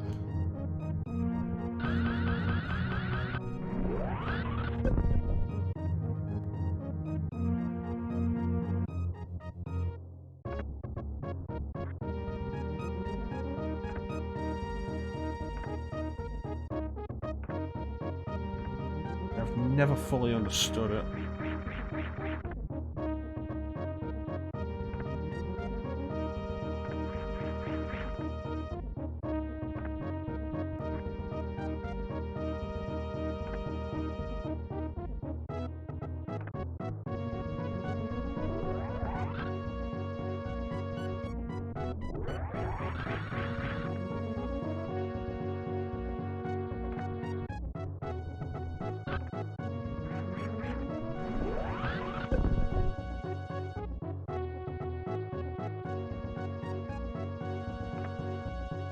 And the stream is disconnected again, and I am really tired of that shit.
It's like the 6th time we've been live for less than 2 hours.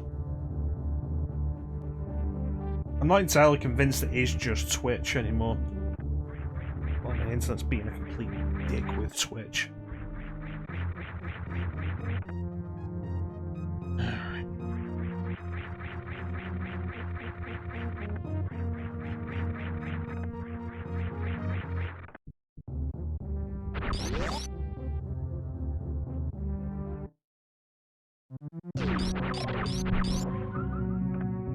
You know, no. If I'm going forward, I should just grab the health restore out of the ship.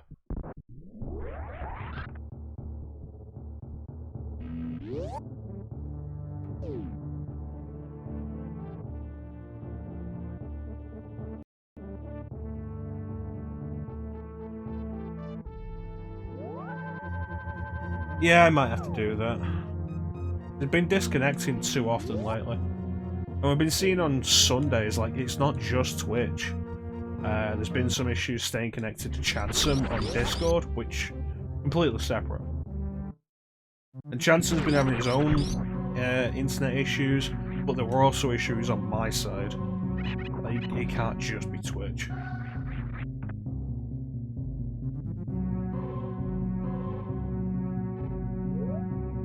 Alright, I think there's an energy tank if I go down there. We're not getting anywhere in a hurry, so we might as well.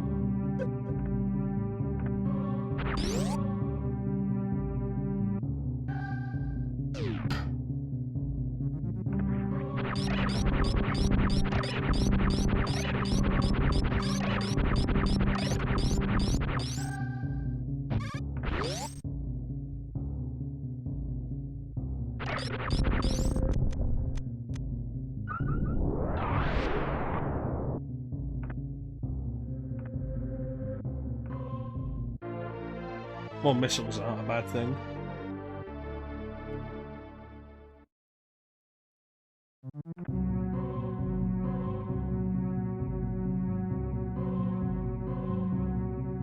Okay.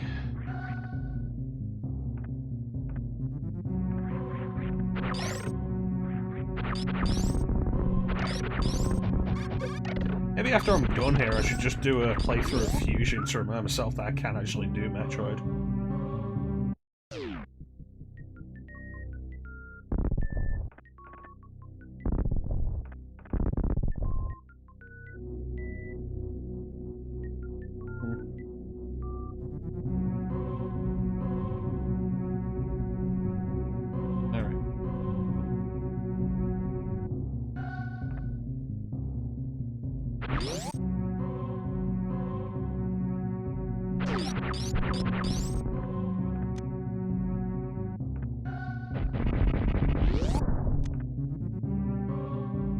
Alright, so...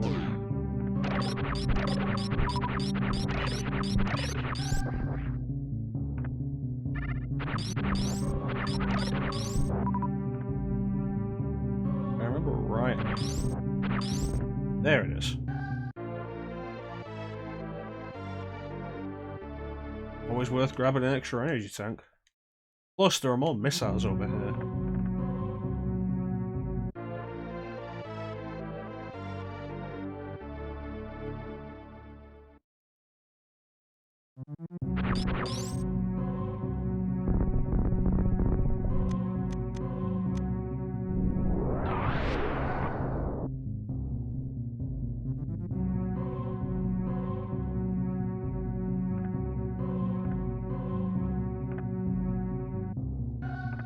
This is going to be finicky.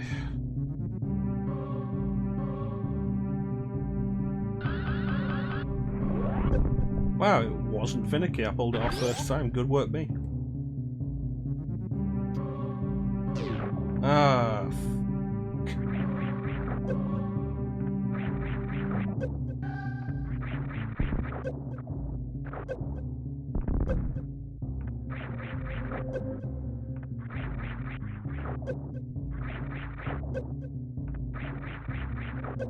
Why is my jump still gimped when I'm out of the water?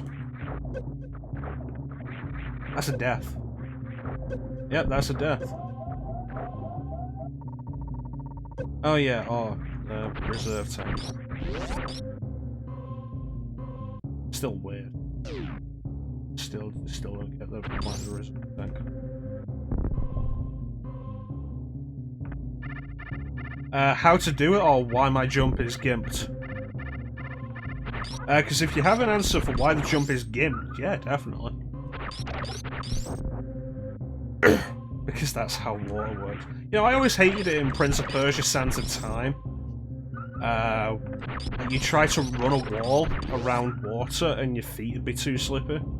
I get the gameplay mechanic, I always hated it. There's an invisible platform, god damn it. Those crafty bastards. They knew.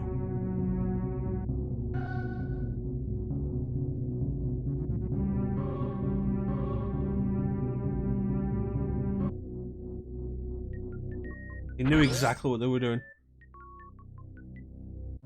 Alright. Bam, bam, bam. Okay. Try and get some health back.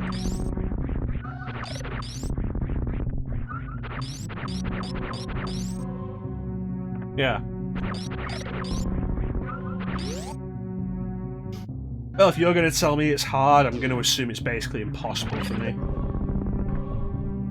If it's hard by your standards, and it's probably impossible for me. Alright, let's just try and get by with what we've got. Give me more health.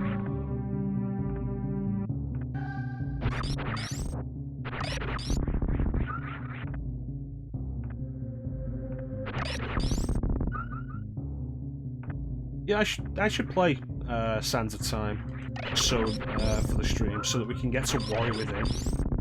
I really like Warrior Within. People give it shit as like the worst game in the trilogy. I think it's the best. Like, from a pure gameplay perspective, I think it's the best of the Sands of Time trilogy.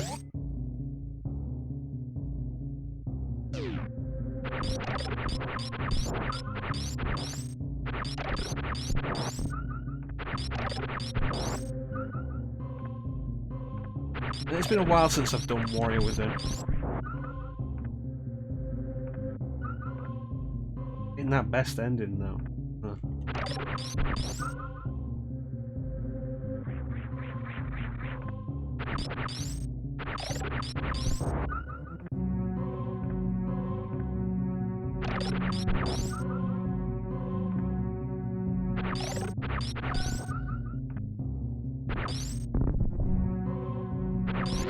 Alright, and let's take a stroll.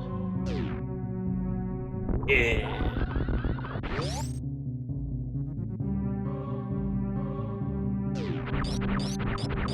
Oh, you're there.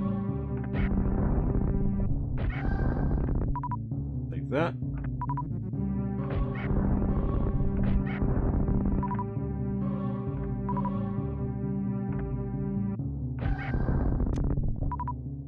Alright, let's go do this. There's some stuff in Brinstar I feel like we could do.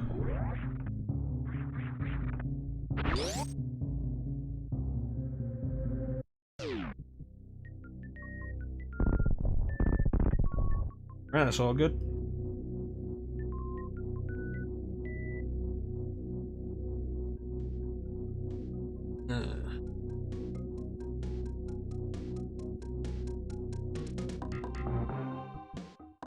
Does Ubisoft have a release date on the Santa Time remake? Does anybody know?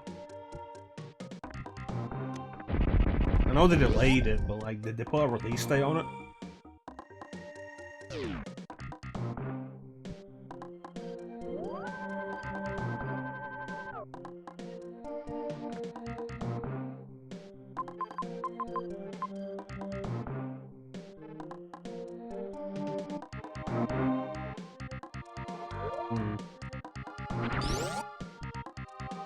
Alright. What do we do?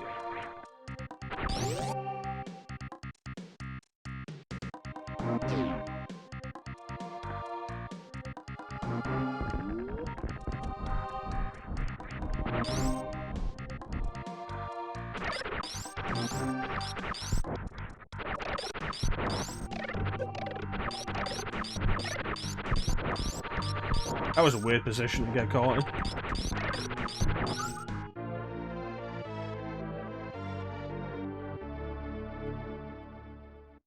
Alright, let's get out of there.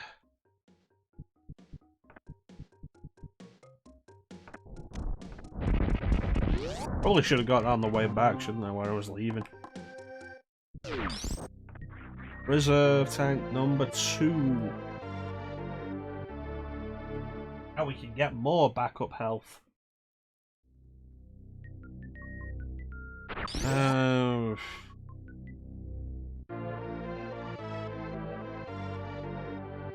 I didn't even know that was there, but like, you play enough Metroid, you start to get an idea of like where they'll start sneaking stuff.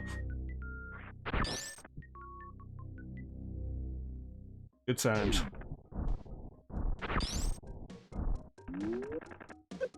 You sneaky bastard.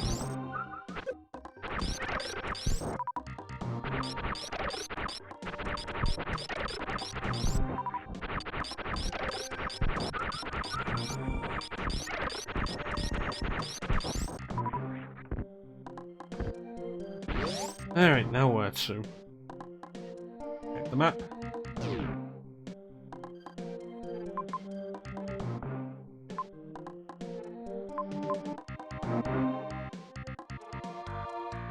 Alright, I think I have an idea.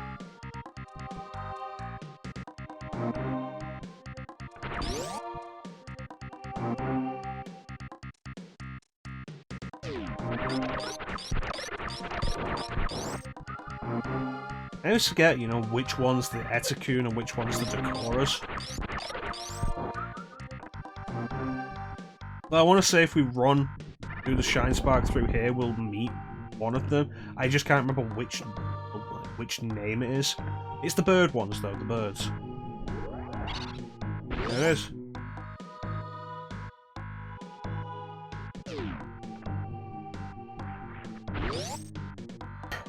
Health refill because Shine Spark costs health here.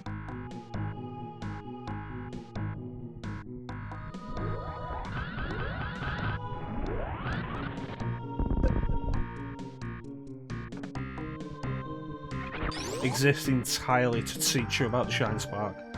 It is a cool idea, especially in the way that it's handled.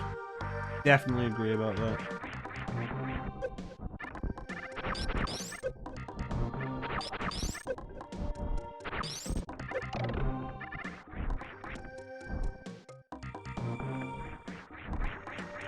Aha!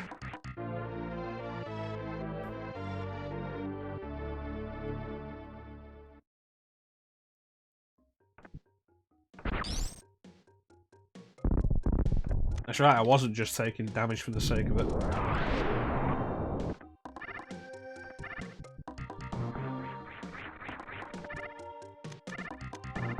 Oh, missed that.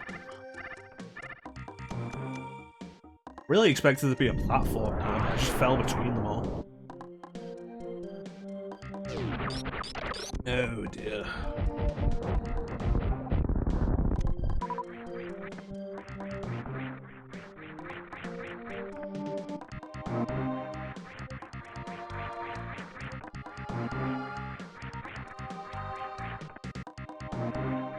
Well, that's not for me yet.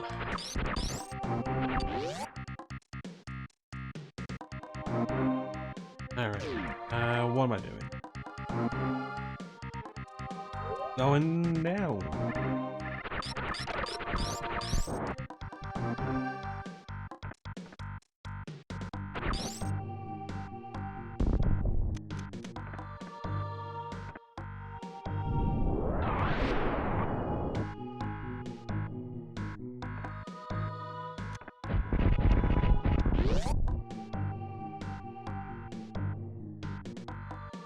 Oh.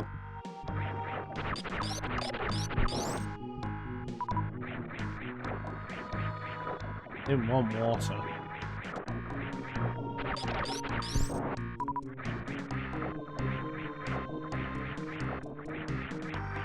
There we go, that's how that's supposed to work.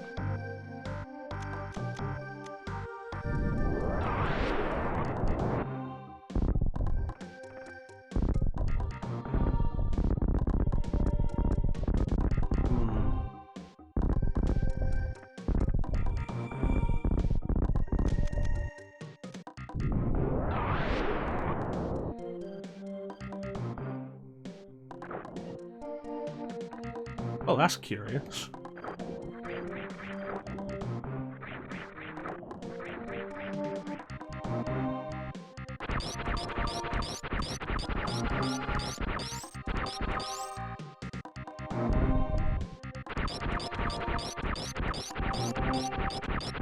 You know what, if I really care about it, I'll come back with an X-ray scope.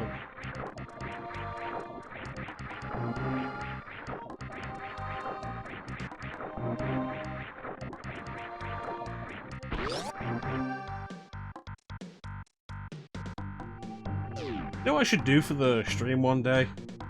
Gargoyles quest. Like the entire trilogy, that'd be fun.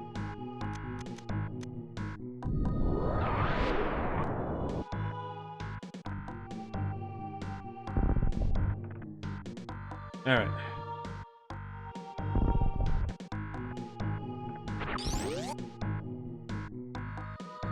Cool series, Gargoyles Quest. It's a shame they only did like 3 games.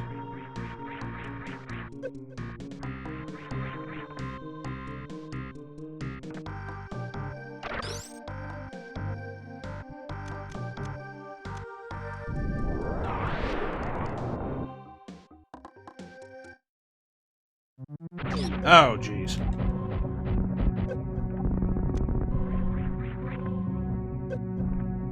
Help me. You could have dropped ammo, you cheap bastards.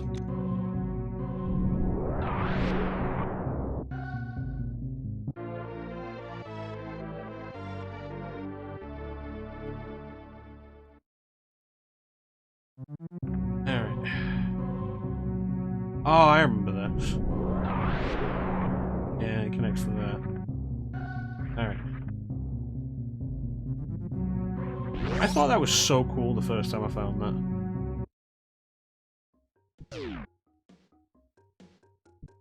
Anyway.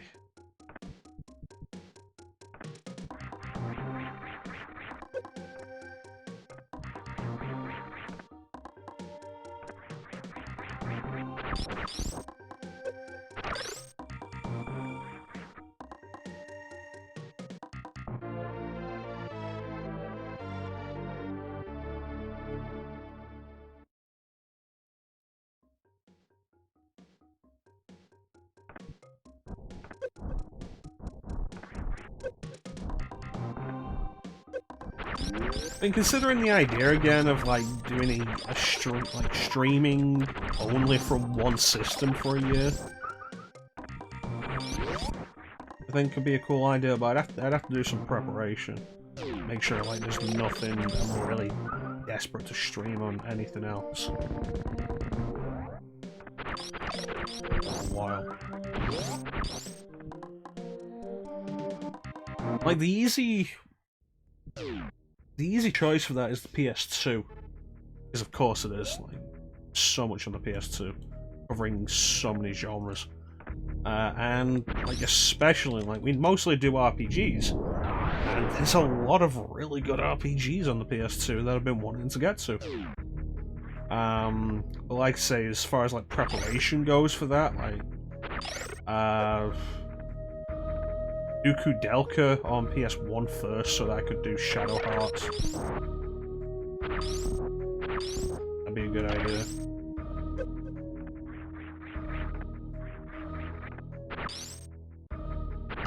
And get a few things out of the way.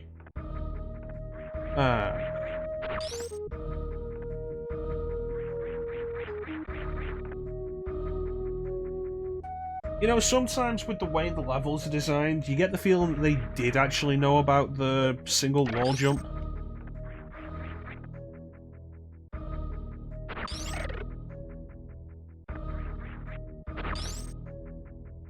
Could have made that.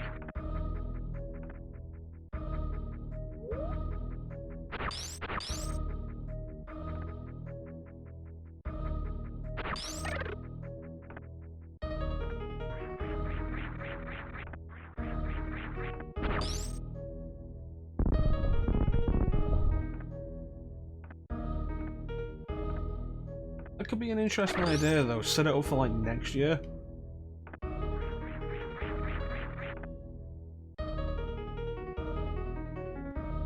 Yeah, maybe. Maybe. You know what? Maybe we'll do that as, like, a point challenge towards the end of the year. Like, a cumulative community... One of those community point challenges.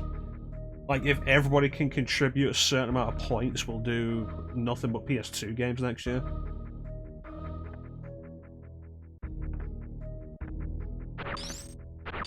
And then PS2 would be the best, because like GameCube's nice, but there's not a lot of RPGs on the GameCube.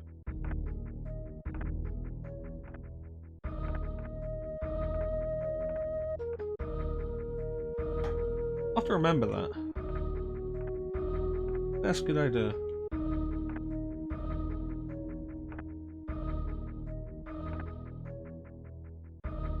Honestly, it's not even about there not being a lot of RPGs, just like PS2, there's always more RPGs I can back up to keep me busy for a little while. Because you know, it's like, RPGs take a while to finish.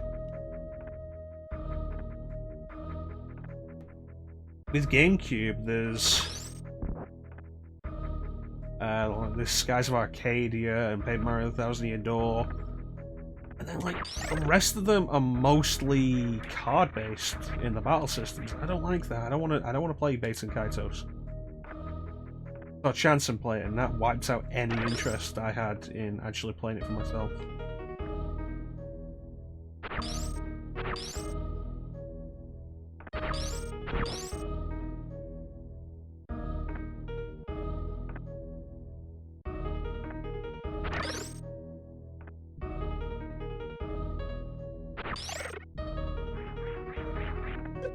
Ah, fuck, there's only spikes up there. This is all a waste of time.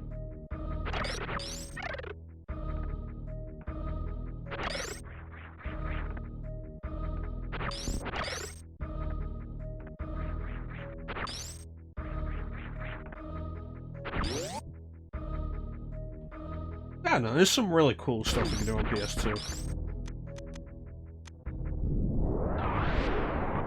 Like, not just RPGs.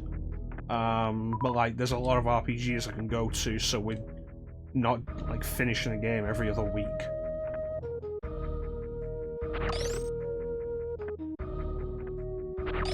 I got the Full Metal Alchemist RPGs. They didn't cost as much to import as I expected them to. I thought it'd cost more. I've killed them. They're dead. Okay.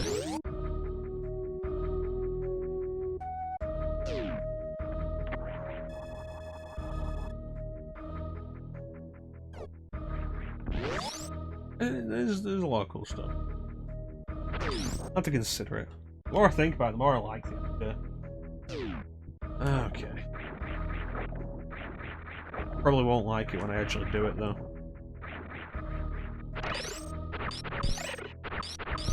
So if we do that next year, then we can't really do May-troidvania or Star Wars month.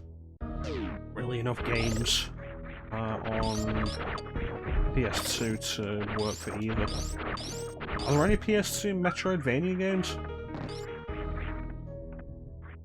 That's a question, actually. Are there?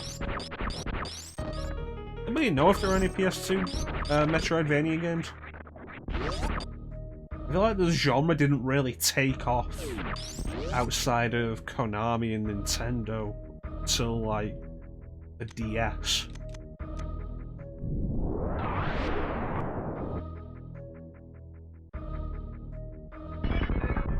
You know, for a second there, I thought that wasn't actually going to break.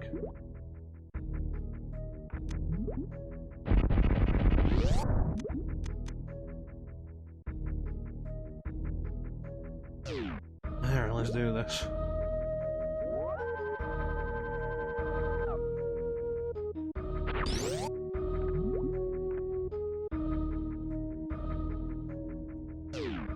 Hey Leah, welcome to the stream, buddy.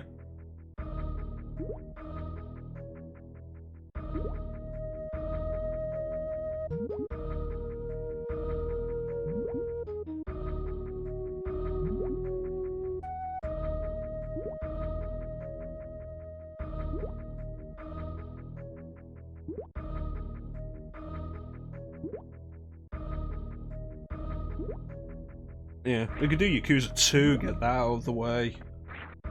The Devil Summoner games, that'd be good. Lee.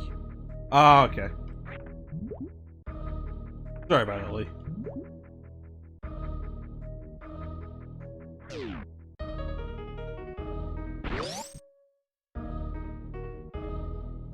How are you doing? No. Okay, there.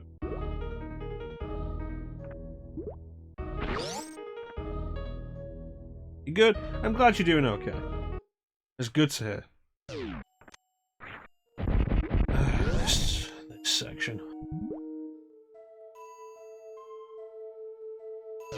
Okay.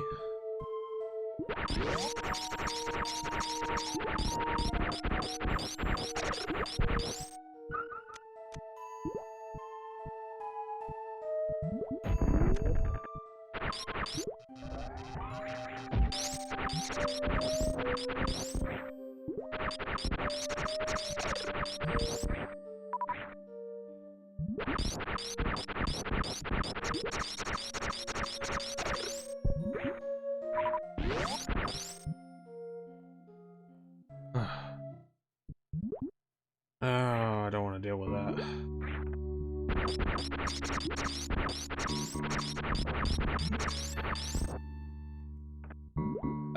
I have it on Switch. We're emulating it at the minute.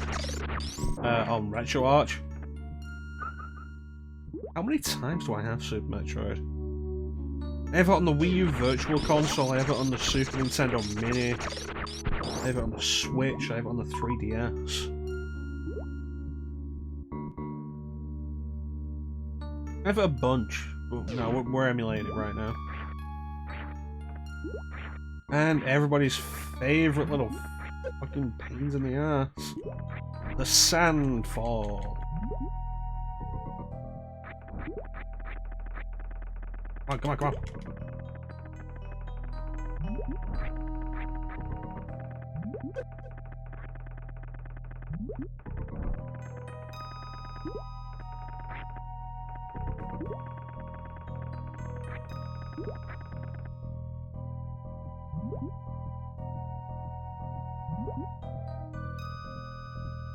These sandfalls are like one of the main reasons I absolutely hate Meridian.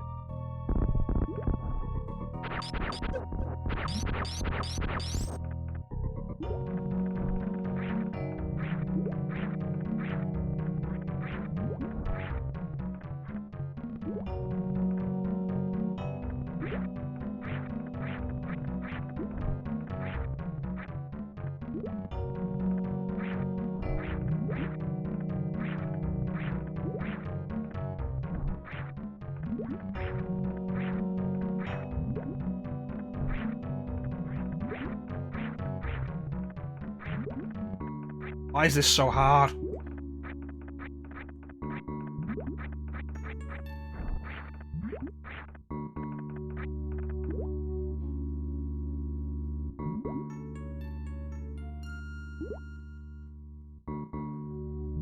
You'd think for all the times I own this that I'd have played it more. But then if you think that, you're obviously not regular to the stream. With how many times I own a lot of games that I haven't really played much, or at all. How many times do I own Okami and I've never played it? I did play it once for like an hour. Do I have Okami on PS4? I know I have it on PS2, PS3 and Switch. Why am I stuck here? Wall jump off the pillar, not under the 7th floor. Alright.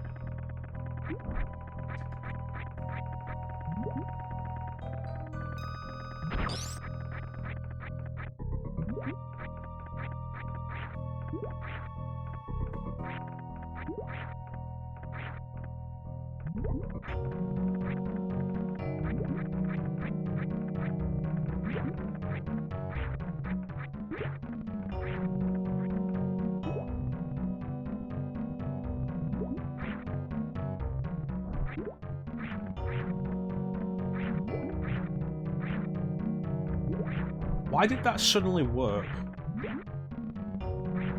Wait a minute.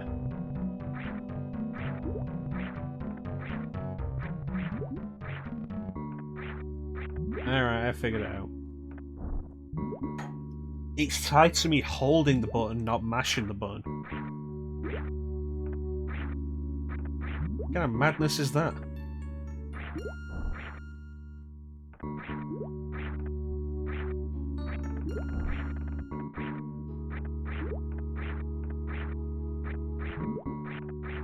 Okay, why am I stuck again?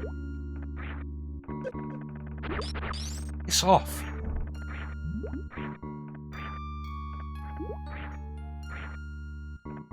Alright, I don't want to be in this room.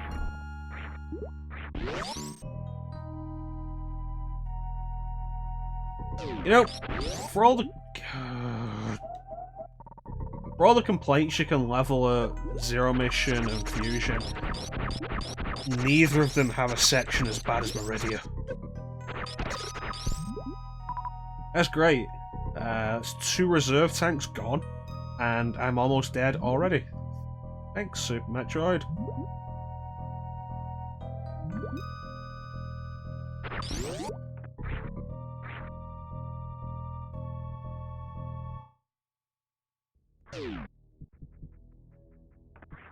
Oh great, we're out of the water.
That's right, keep dropping 20s.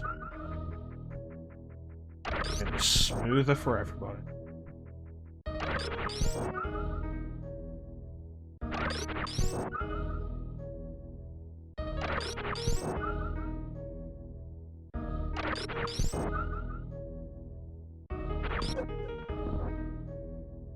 Nope, screwed that up.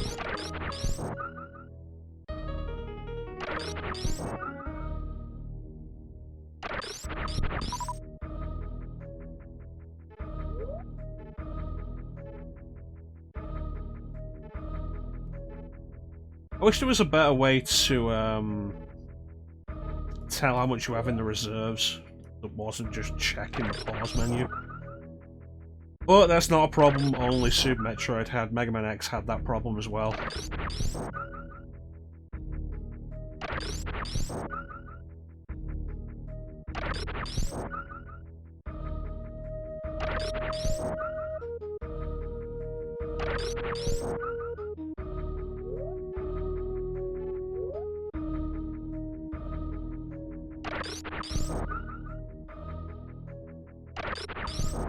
Okay, is that it?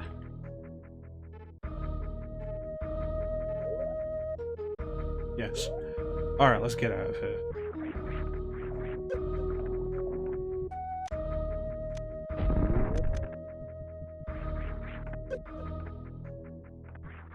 Everything in Super Metroid wants to kill me.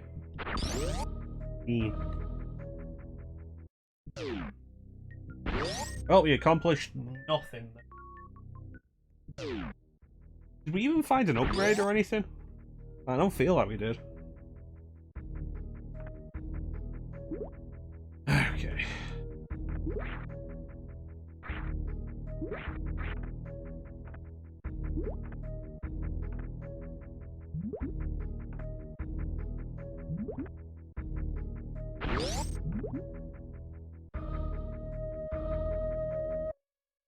Alright, let's go left this time.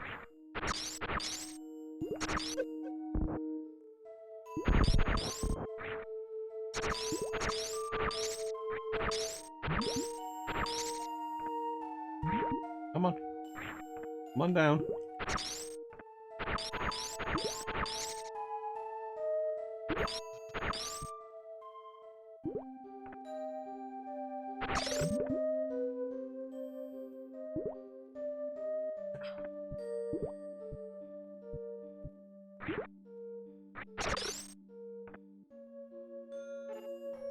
And the stream disconnected again. This entire thing is really not putting me in the fucking mood.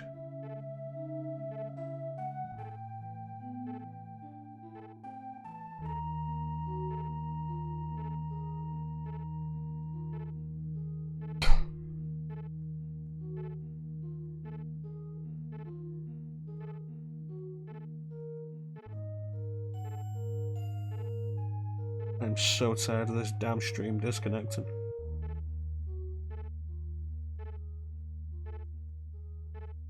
That better? Good now? There. Do this. Some more.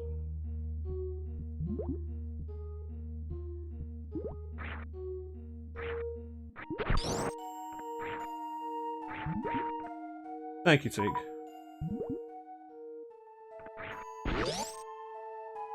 Alright, let's try this again.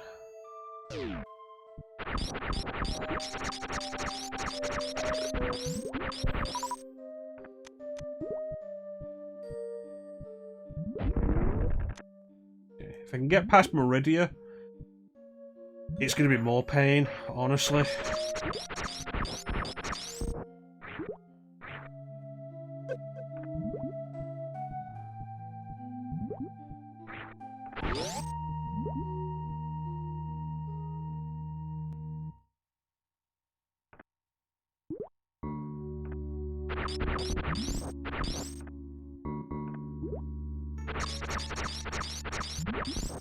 Is it time to admit that I don't like Super Metroid? Like, is it time to admit that to myself?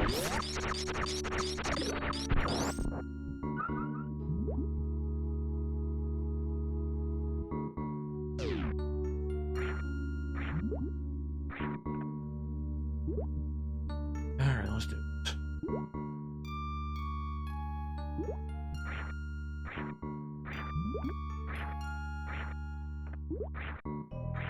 This effort time to admit that.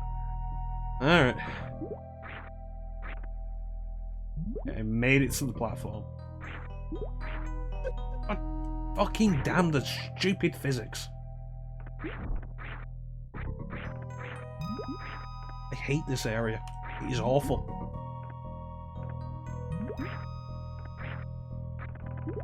Get out of the sand, Samus.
You know, seeing the full map of this really doesn't make me want to play more.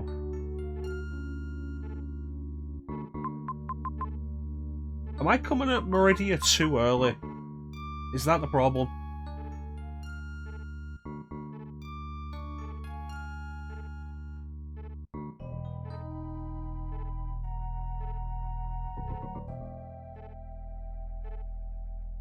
I remember dealing with this area with the gravity suit. The sandfalls are still complete bastards. Absolutely hate the sandfalls, and they're everywhere in Meridia. Everywhere might be an exaggeration, but they're in too many places.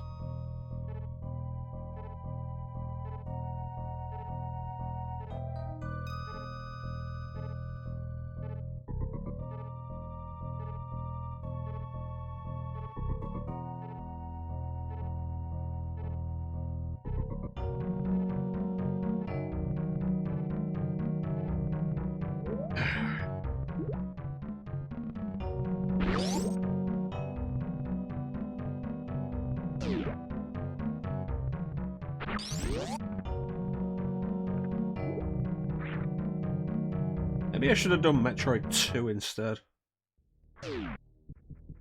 Nobody ever really cares about Return of Samus.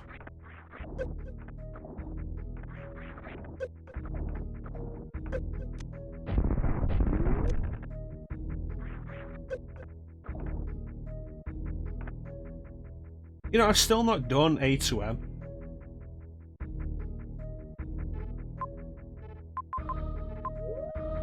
I really should. I really should do A to M.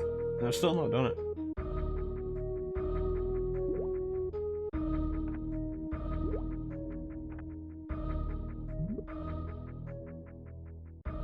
Quite good. I've heard that.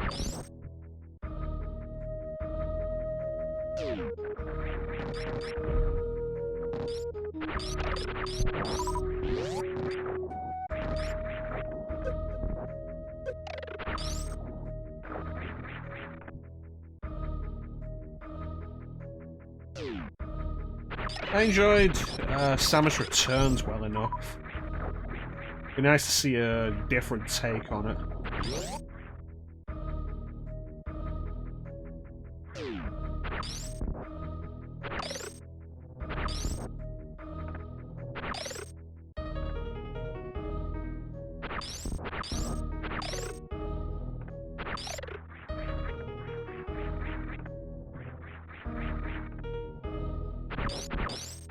Did you play Samus Returns, Teak? The 3DS remake, reimagining, whatever you want to call it?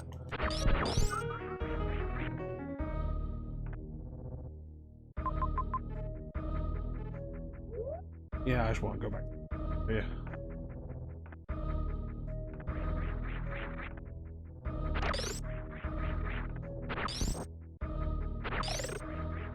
Samus Returns, the 3DS remake of Metroid 2.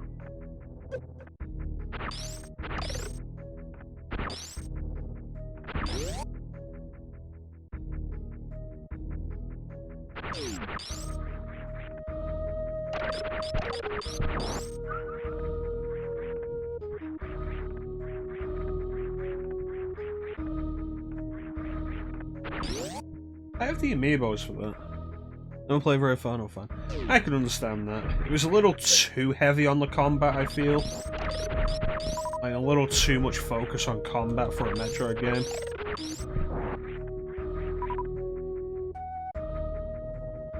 The counter move that was a key part of the game was basically designed...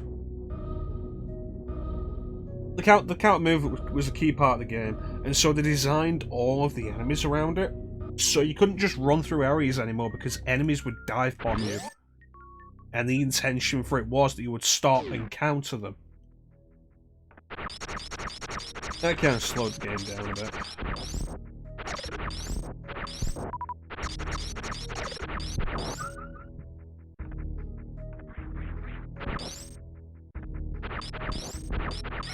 Yeah, it got tiresome, especially when you're backtracking.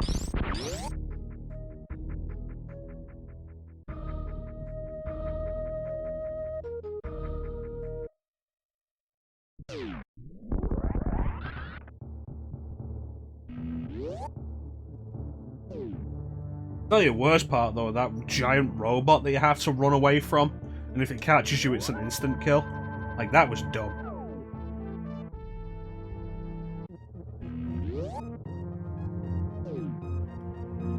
The big excavating robot.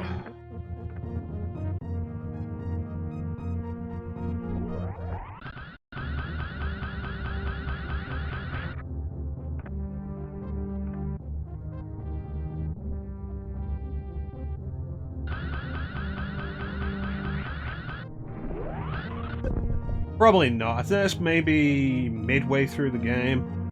2/3 perhaps. That was like one of the most frustrating parts.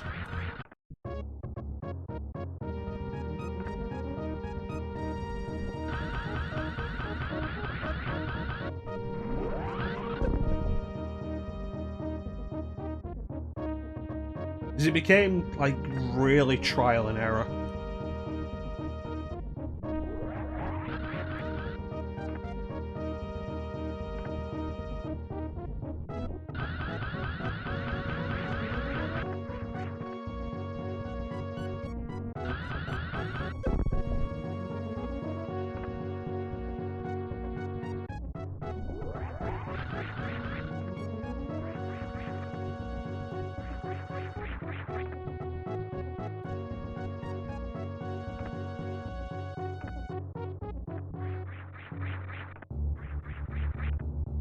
I heard Mercury Steam's working on a new game now, and yeah, I'd be interested to see what it is.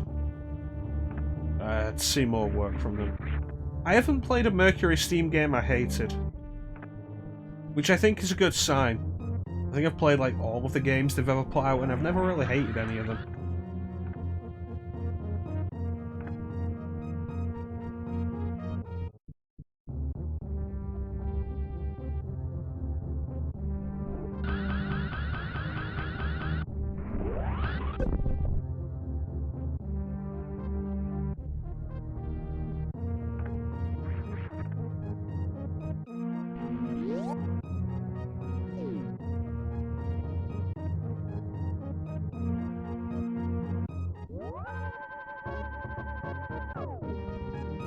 Fair point, actually. When we did the Castlevania marathon last year, we did Lords of Shadow 1 and 2, but we never did Mirror of Fate. The midpoint between the two. I just very quickly explained the plot, but we never actually played the game.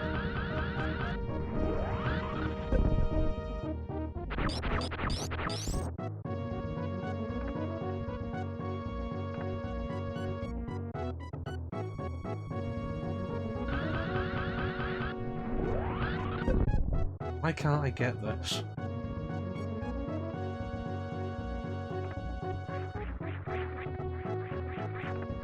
We could do Mirror of Fate at some point. It wasn't a bad game. I wouldn't rank it on like the top of the Metroidvanias that Castlevania ever had, but it wasn't a bad game.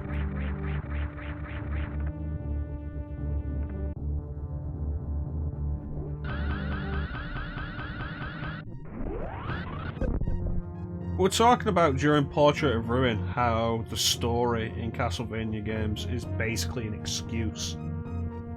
And that's not the case in Mirror of Fate. And I think that's kind of to the detriment of the game. I feel like if they were concentrating on gameplay more,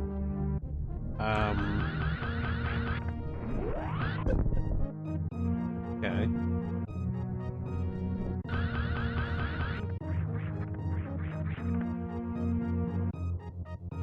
I feel like if they were concentrating on the gameplay more, they rather than the story. Okay, I might have something.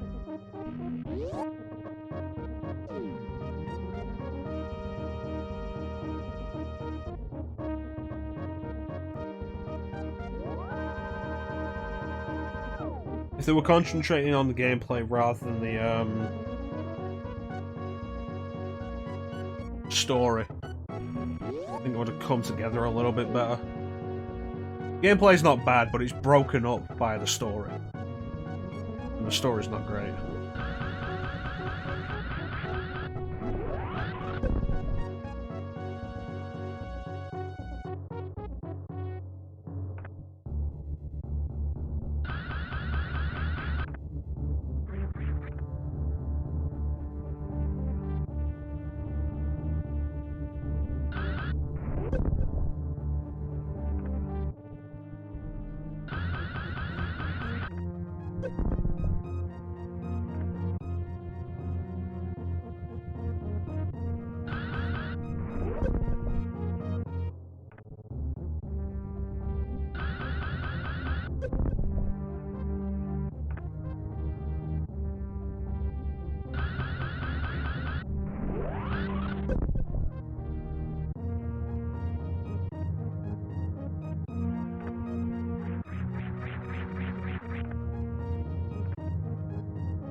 So, Mikuri? I never got out to pronounce your name. I apologise if I've been butchering it this entire time. Do you have any tips on directing the Shine Spark? Not as simple as it is to do in the later games.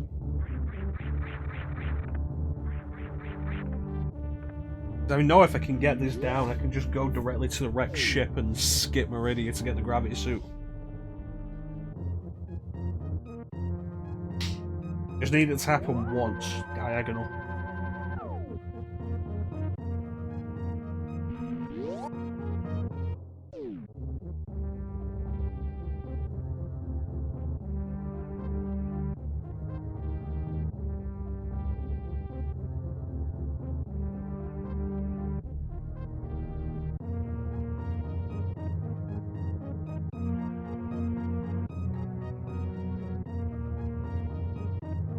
Well, there's the thing, like, we need to direct it diagonally.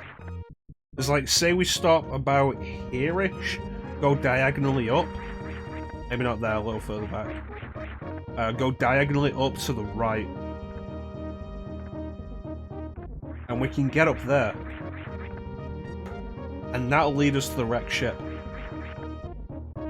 In Fusion and Zero Mission, it's a simple case of build up the speed boost, crouch, press, jump, and then aim in a direction. And it's a lot easier to pull off.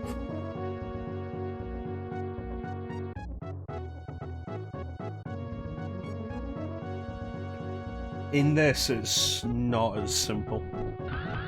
Not to get a direction that isn't up or to the right, apparently.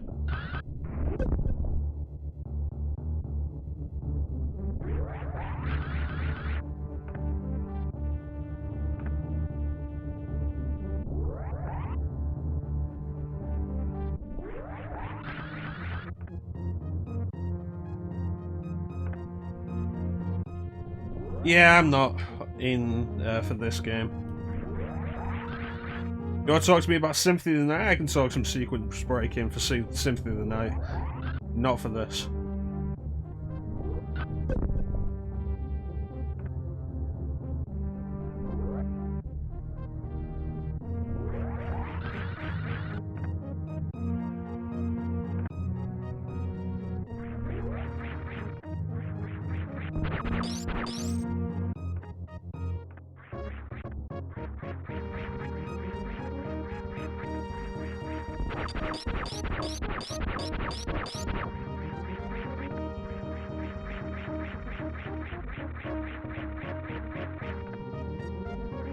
There is infinite bomb jumping in this game, isn't there? I've never really gotten the timing down for it. Have I?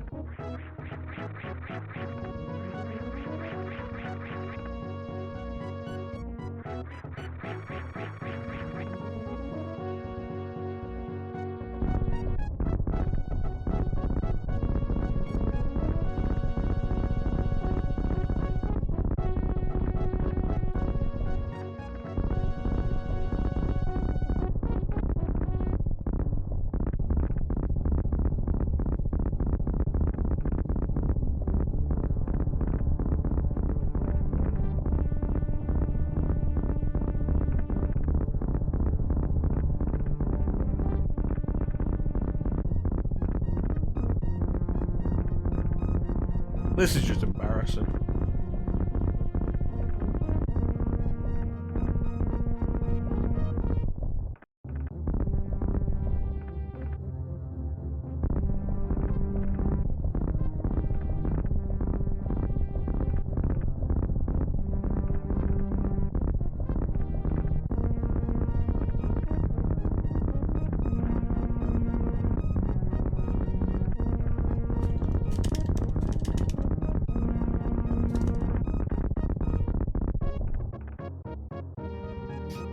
Yeah, I've got nothing.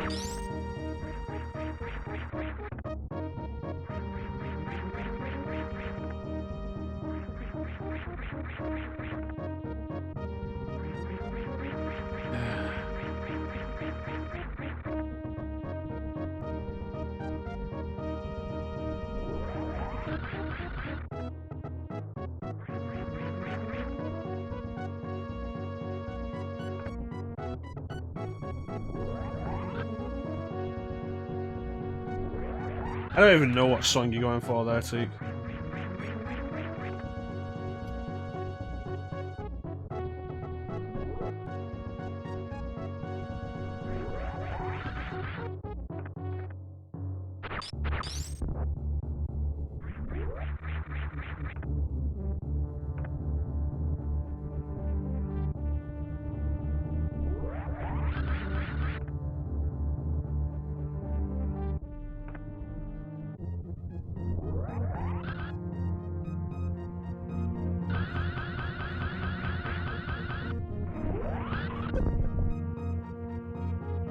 Let's see if I can find any information.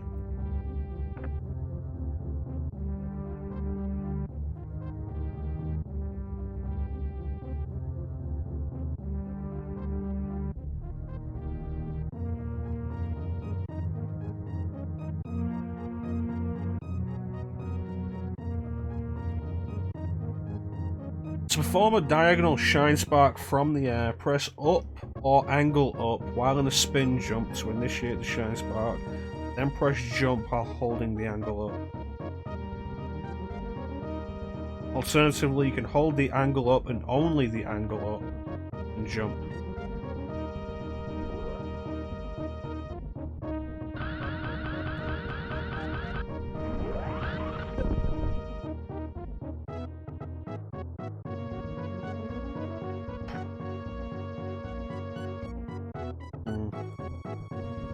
Let me see.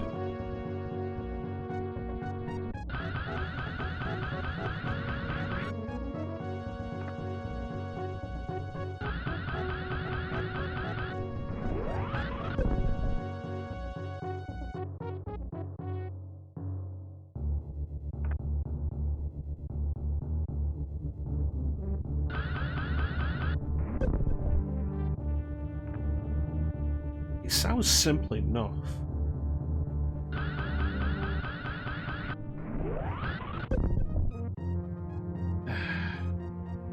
This is why I don't do speedruns. I don't have the dexterity for it. It's a simple enough button input, and I can't pull it off.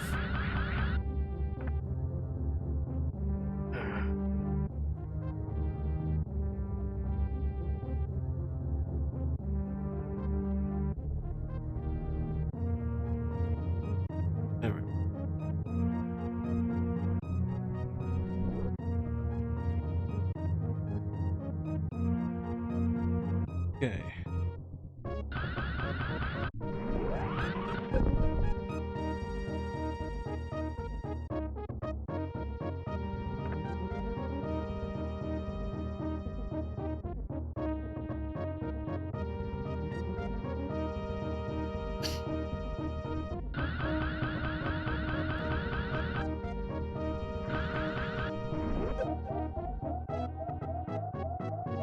Okay, ran out of health.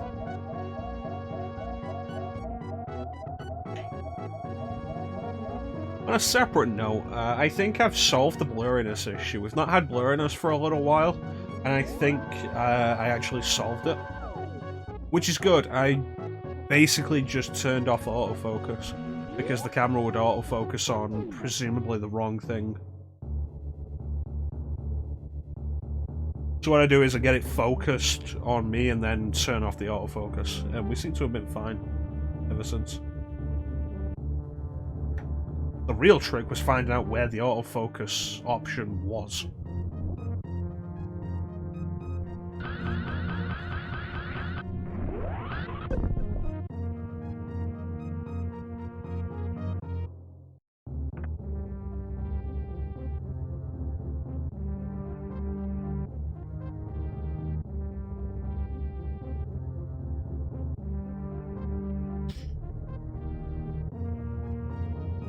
Okay, that's interesting.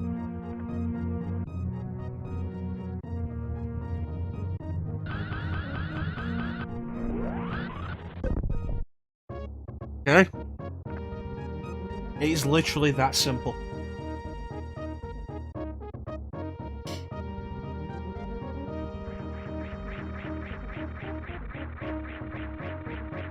So instead of doing what you do in Fusion... Thanks, Zeke. So instead of doing what you do in Fusion, what you do is you aim and then press jump. It's literally that simple. Like, goddamn. We've been here for like 10 minutes. Probably longer.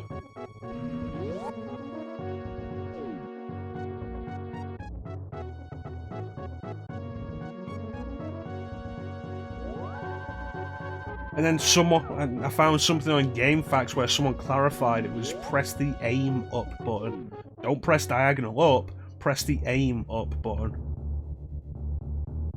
God damn.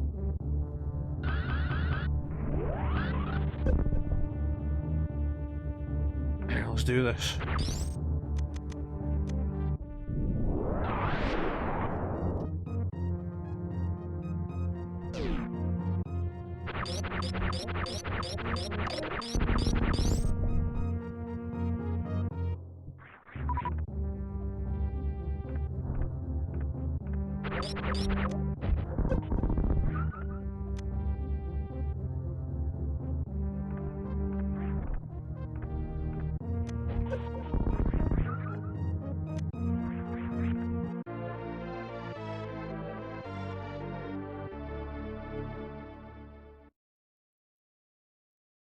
Okay, so where's the entrance to the wrecked ship?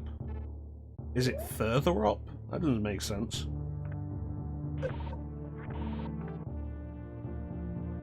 I've been doing this all for nothing.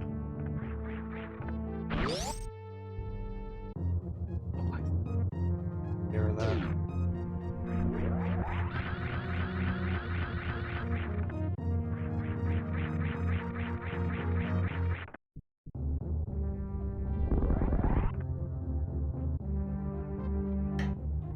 Hey, Star. Just in time to see my most hated SNES game. I mean, it's not, but I'm not enjoying Super Metroid. I don't think I ever really have past a certain point. There's the opening, which is kind of neat, and the first hour of exploring, and then, like...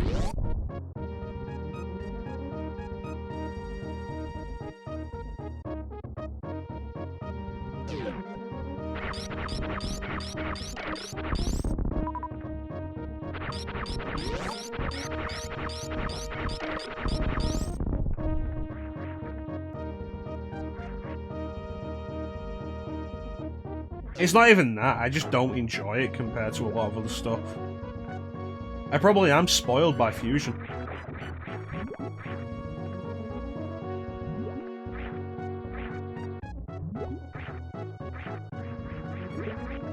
Yeah, I don't have any nostalgia for it.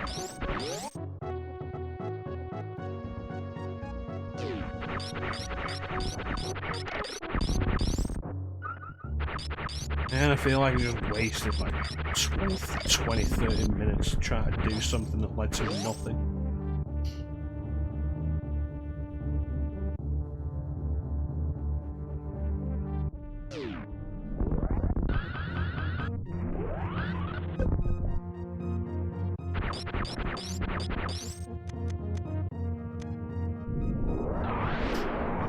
Oh, I'm not going to disagree with that, Seek.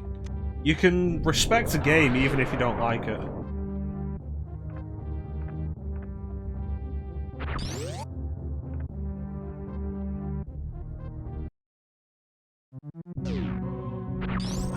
This area.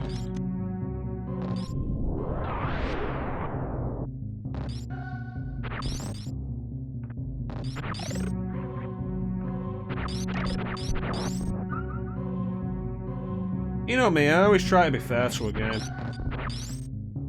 Like, this whole thing with Super Metroid, my problem. Not necessarily the games.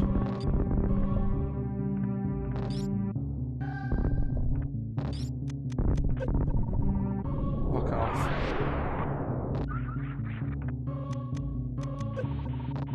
I just don't enjoy it.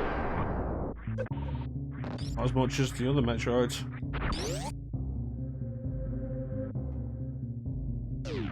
There, I'll take that, thank you.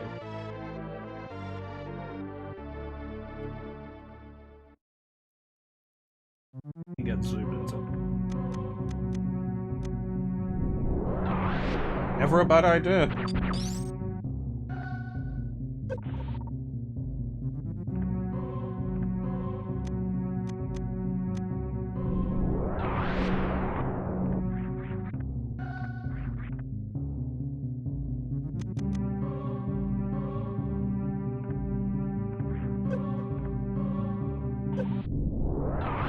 So, did you guys see that they're adding, I think it's 3 more games to the Super Nintendo side of Switch Online?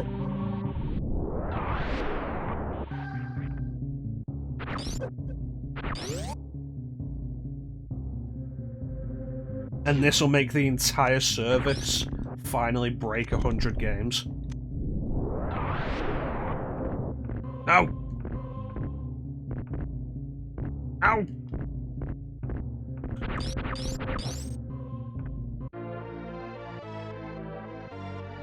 Yeah, neat. You know, it's neat that it's taken them, what, 3 years to put 100 games on this fucking thing.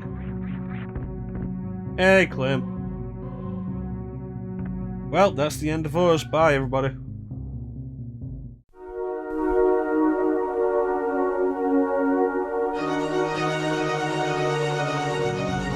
Nah, I'm kidding.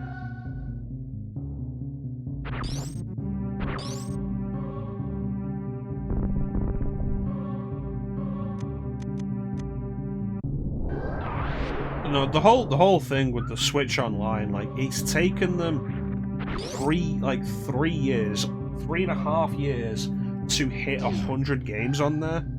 Their retro service that they decided they'd be doing instead of the Virtual Console.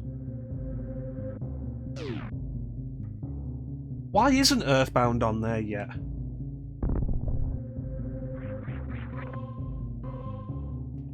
Why do they keep taking so long to put more games on there? Why is there so much shit on there?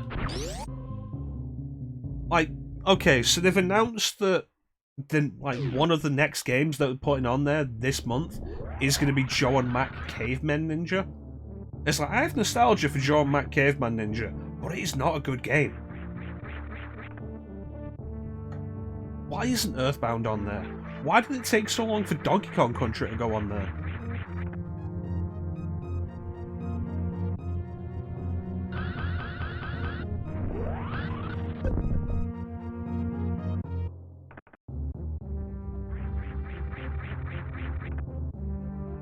It's an arcade port. Nothing particularly amazing, honestly.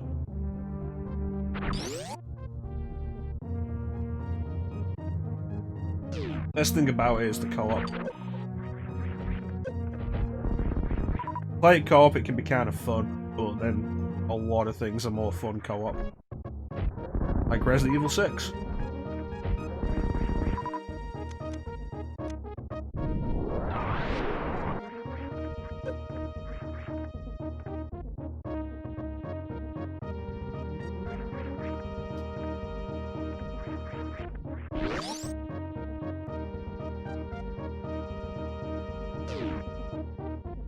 Why are there so many games from Jalico on there? Like, I was looking at I was going through the list, testing out the online with Chanson last week, and we went through both SNES and NES, and we found that there's a lot of Jalico games. Does Jalico even exist anymore?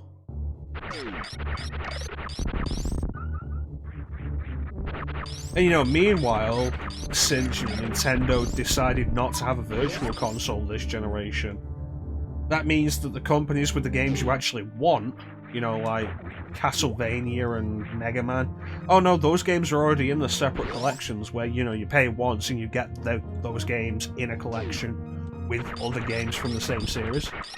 Which means they can't be on that system, they can't be on that service, which makes that service less valuable.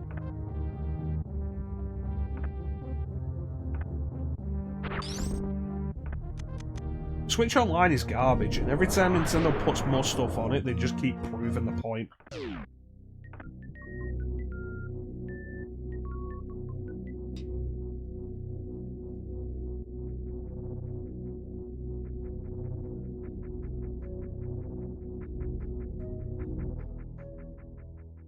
I'm convinced a big part of the reason that Capcom decided to do the Mega Man Legacy Collection and Konami do the Castlevania Anniversary Collection and the Contra Collection is because Nintendo didn't do Virtual Console this generation. And since they didn't, like, oh yeah, no, well, I guess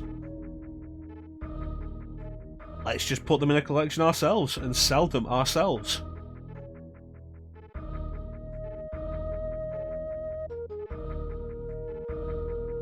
And they did.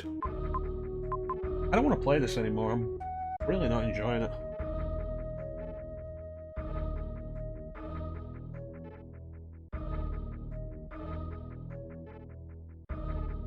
They have. Because you've got the Mega Man Anniversary Collection, the Mega Man X Collection, and stuff like that, but those collections didn't get re-releases or anything while the Virtual Console happened.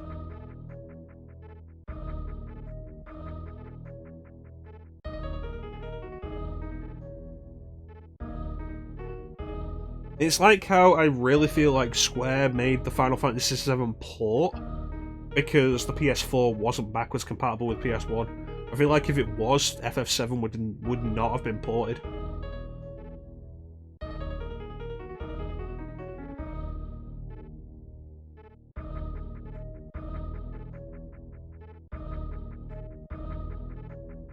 Yeah, I think I'm done with this.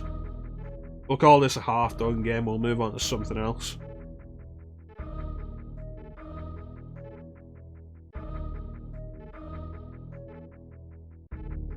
In case you're wondering why I'm darker today, the reason we didn't have a camera for the last couple of streams was the stream light broke. So I had to get a new one, which fortunately we had that payout. Don't worry, Seek, I'll take care of it. There we go. This is the max brightness for the light, for the new light.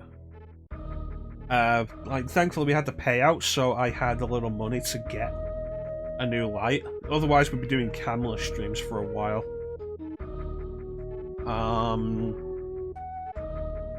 It's not as big. It has a clip, which is nice, which means I can move it to more places.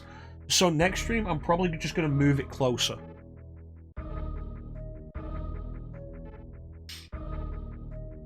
Let me bring the baby back. There's the baby.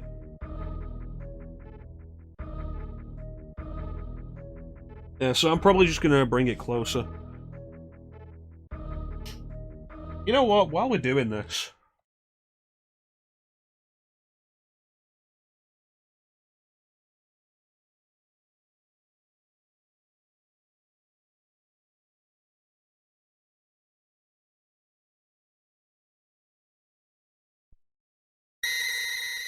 let's just take a look at Metroid 2.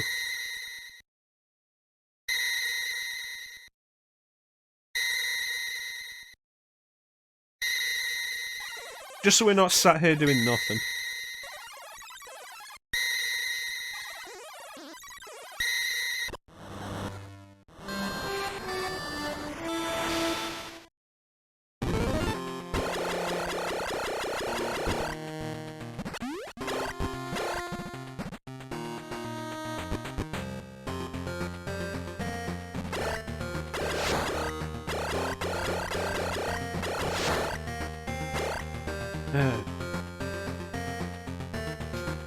Yeah, the light has a clip on it, so I can move it into more places, which is really nice.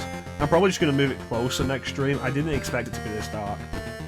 Because, like, this is its brightest setting, and it looks bright to me. The light itself is thinner. Like, it was like, the light was like that in a ring. But now it's more like that.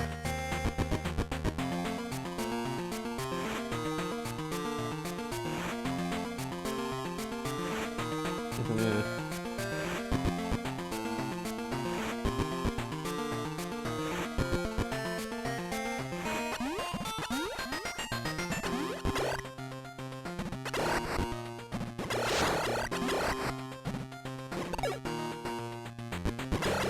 Crazy that you start with the morph ball in this.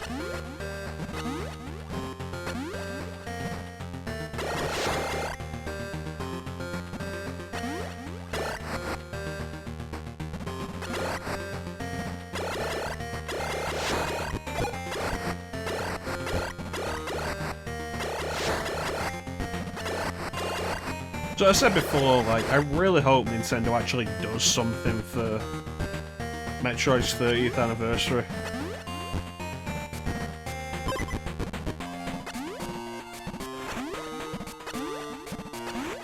That would be nice.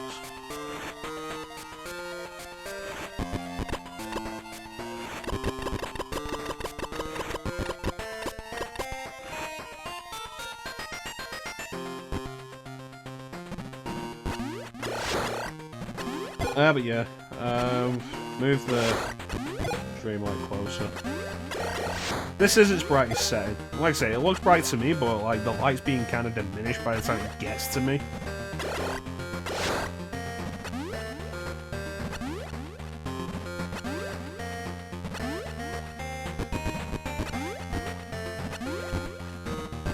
Metroid 2 has some interesting things. The introduction of the shoulder pads for the Varia suit. Because in Metroid 1, the Varia suit was just a different colour. But because you couldn't do colour on the Game Boy, to demonstrate, to show that you had the Varia suit, they added the shoulder pads. So that's where that design comes from, and they brought that back for Super Metroid. Learn more about the Metroids with this. Because Metroid 1 only had the larval form of the Metroids, which is the best known form. And then with this, like, the first Metroid you see, which I think should be coming up. No? Oh, okay. Wait, no, maybe.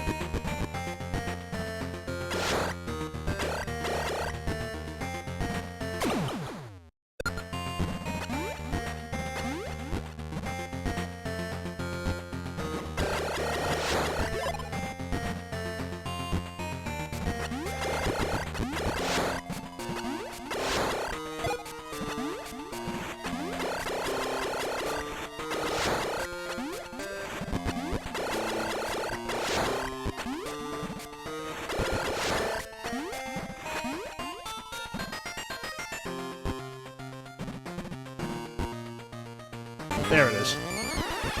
And as soon as you find it, it evolves into an Alpha Metroid.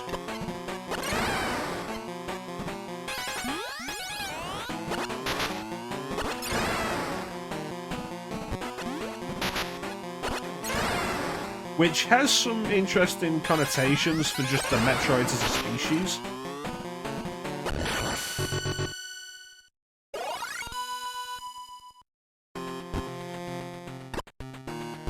So, the Metroids in their larval form are only weak. They're only vulnerable to the Ice Beam.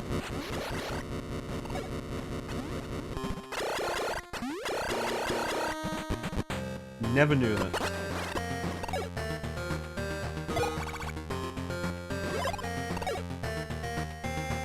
They're only vulnerable to the Ice Beam. Alpha Metroids? No, vulnerable to missiles, but you had to hit them in the underbelly.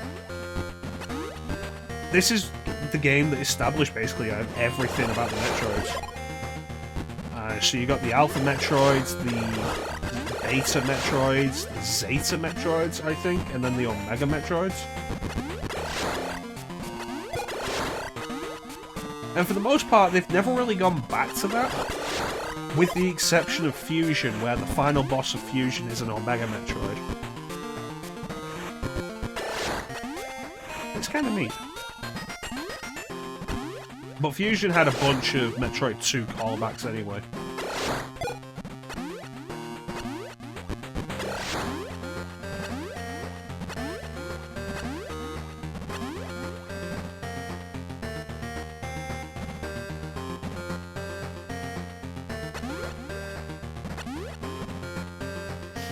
So the story for Metroid 2, for anybody who doesn't know, is Samus, after the events of Metroid 1, and the Space Pirates trying to harness the Metroids for the power of evil, Samus has been commissioned by the Galactic Federation to go to planet SR-388 and eradicate the Metroids. Which is typical government thing, really. What's this? Something that somebody has misused once? Well, you know, to make sure nobody ever misuses it again, genocide. That's typical government thinking. And if you look in the bottom right, you can see the counter of how many Metroids there are. There are 38 Metroids on the planet.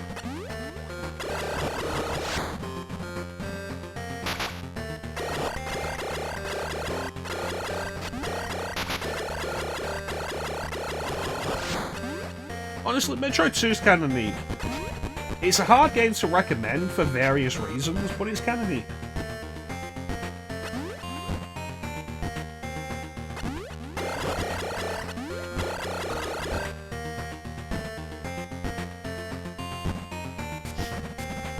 If you're into Game Boy games, I can definitely recommend it.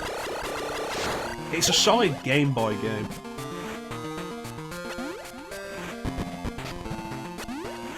If you're not into Game Boy games, but you want to experience Metroid 2 in some way, there is another Metroid 2 remake, and the official remake/reimagining, Metroid Samus Returns. Yes, at the end of the game, we'll kill the Queen Metroid, and one last egg. We find one last egg. And it hatches as we approach it, and it's the baby Metroid. And the baby Metroid imprints on Samus, and then we leave. And that's the end of the game.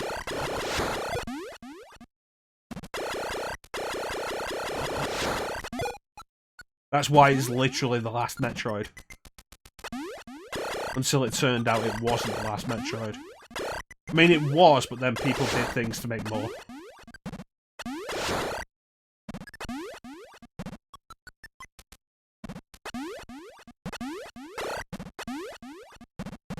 I think the thing was, like, because the baby Metroid had imprinted on her and it wasn't violent because of that, the idea was, like, yeah, no, the Metroids have the capability to be basically exploited for good.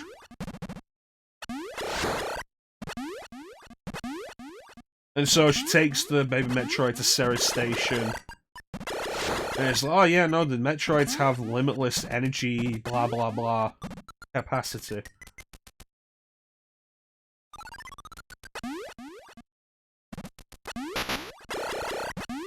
So she leaves it at Ceres Station. I just feel like it should be Ceres Station, but it's not. She leaves it at Ceres Station, and then gets a distress call, comes back, Ridley's killed everybody, and steals the baby Metroid. And then Super Metroid.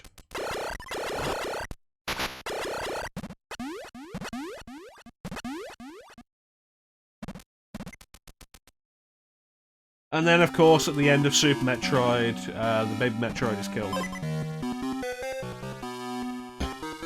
Don't worry, there's plenty of time to bring up Final Fantasy VI again when I do Final Fantasy X.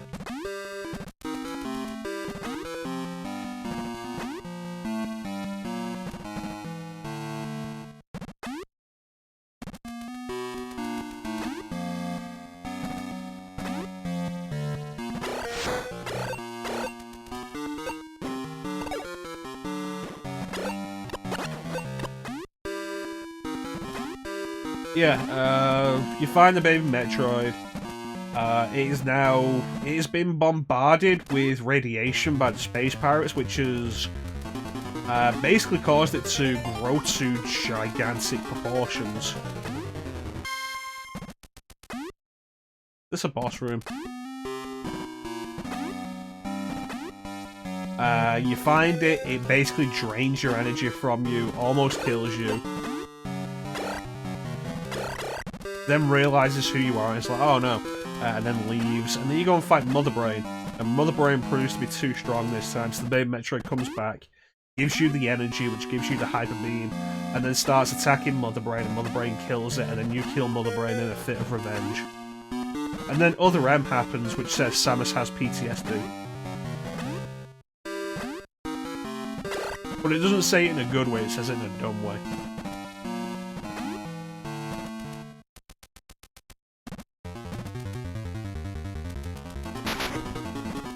Oh, that was a monster, okay. Yeah, Other M. It's like, what's that? Ridley again? Oh no! Panic attack. But Samus, canonically at this point, you've killed Ridley 6 times.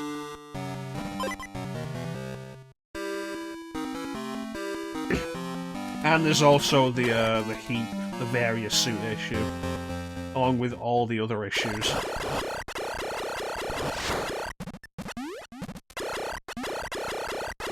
You can like Other M, honestly. You know what I'm always like.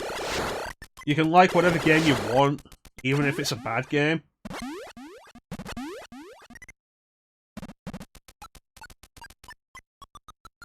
That's fair enough.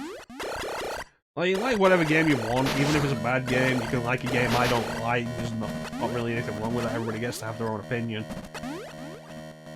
Other M just did a lot of things really dumbly.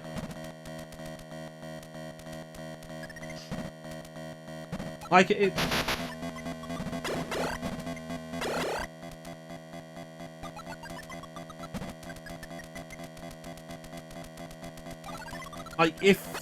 oh shit.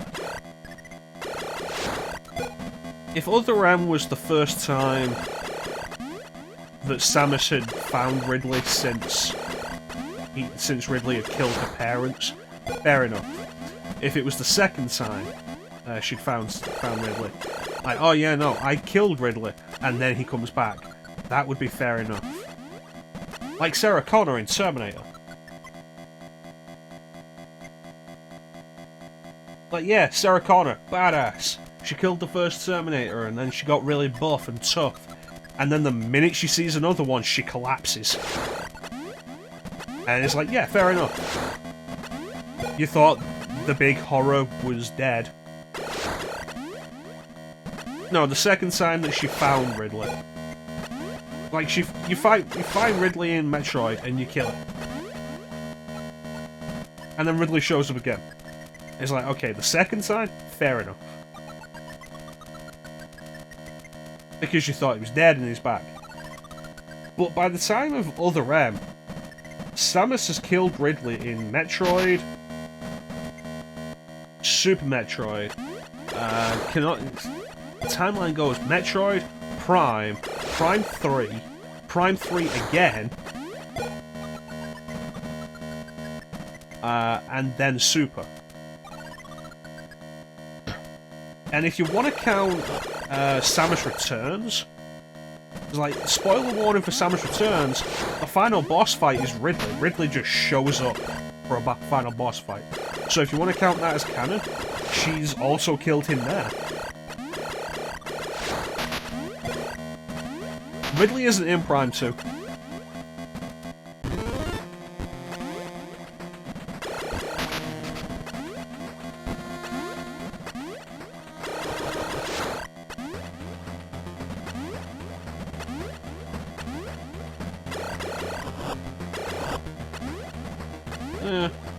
Honestly, I didn't like the Meta Ridley fight in Prime 1, so not having him in Prime 2 I was okay with.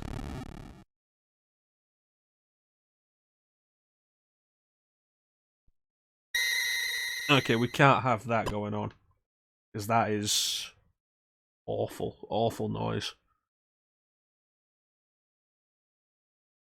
So, let me just switch it to just chatting as we basically just wrap up.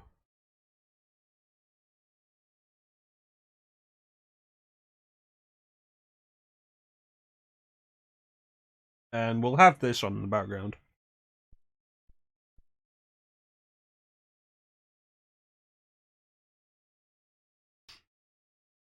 Mega Man 5 for Game Boy with the Super Game Boy border and colour palette.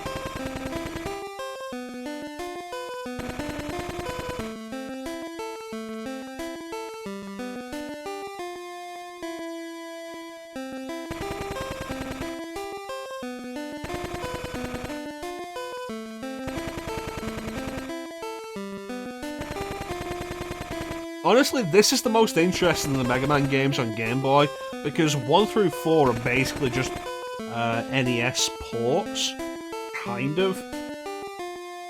Like, downgraded NES versions to put them on Game Boy.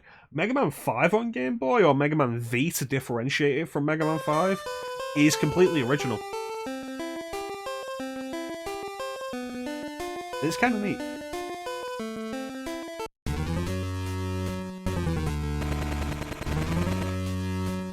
You are the Mega Man. Honestly, if you think that's bad, try Dr. Wily's Revenge, the first one on Game Boy. That's some bullshit.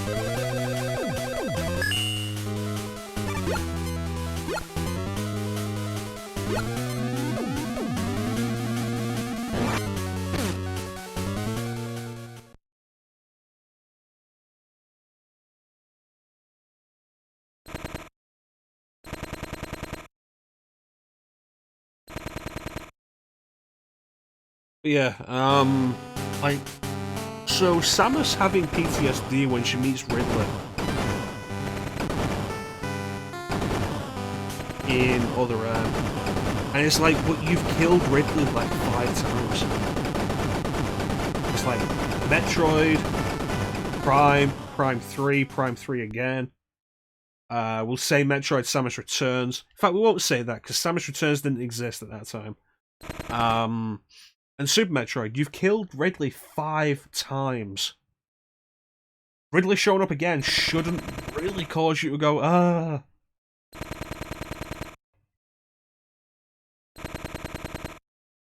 It'd be like if in Terminator Dark Fate, if Sarah Connor just collapsed upon seeing Arnold Schwarzenegger again. But it's like, at this point, you've killed multiple of them.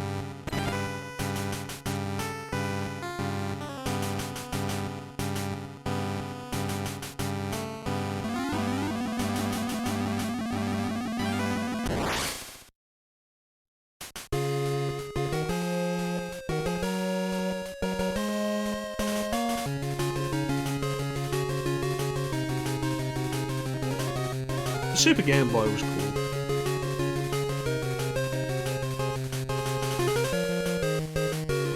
Anyway, that is going to do it for us for today.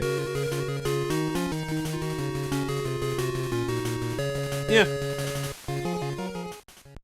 It's really what I'm saying, like, the PTSD for Samus in... You know, I just realised how long this opening is for a Game Boy game. Ugh. It's good to be back on camera. I'll admit, when I was doing Time Spinner on Saturday without the camera, I felt kind of down. Like, just not having the camera. I don't really know why.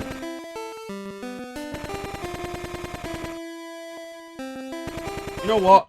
If I'm going to talk a little more, let's put on a game with a long opening.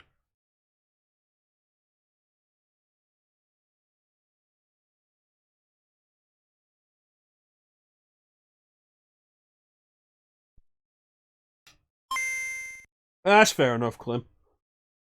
I hope X4 goes well for you.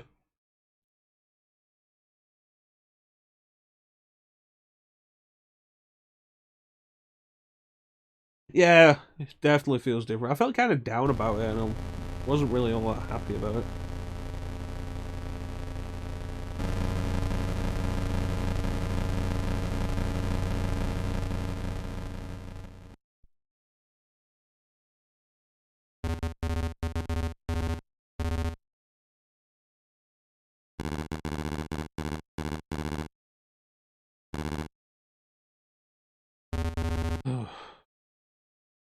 Yeah. So that'll be it for Super Metroid, for Metroidvania. I was expecting to finish it. I don't want to. I just don't want to play more of it. So we've done a bunch of it. We'll come back. I think tomorrow. Like, do tomorrow, take Saturday off, because then we're doing Sunday, Monday, and Tuesday. Rather than take tomorrow off and then do Saturday, Sunday, Monday, Tuesday.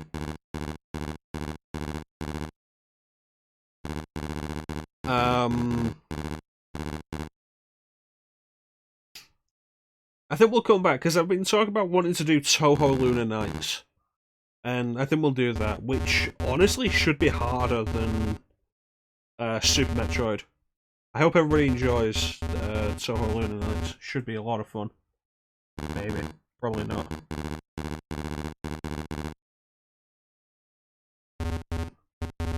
Hopefully I can pull it off. I played a little bit of it. It was fun. It was pretty fun.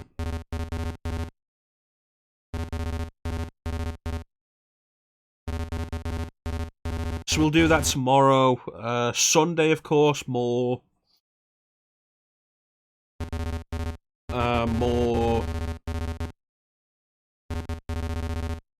Nocturne with Chansum. No, it's not a roguelike. It's a bullet hell platformer. Metroidvania bullet hell.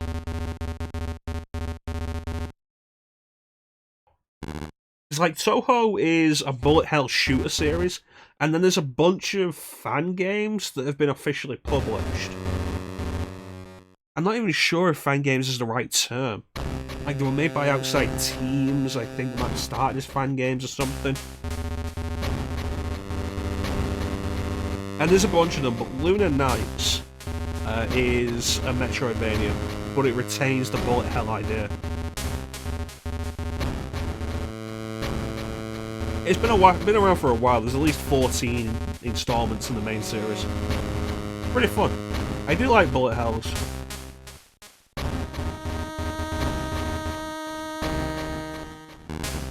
So yeah, we'll do that. I've been wanting to do that. Sunday, more Nocturne with Chansum. We are heading to Asakusa there, so like, look forward to that. I'm a little concerned about Nocturne going forward, because tomorrow, if you bought the digital deluxe edition of Nocturne HD tomorrow, you'll be, like, if you bought it, you'll be able to play the game starting tomorrow, and then the game is actually properly released on the 25th. And Atlus has thrown up a bunch of regulations and guidelines about streaming Nocturne HD, which I'm concerned they're going to throw onto the original Nocturne as well. You know, like, oh yeah, no, don't spoil Nocturne. If you're going to be doing Nocturne later in the game, if you're going to be doing the late game Nocturne, make sure you tag it as spoilers. And also, like, don't show the endings or the final bosses. This game is 18 years old. I get that you've just re-released it, but it is 18 years old and you did not give a fuck about it this time last year.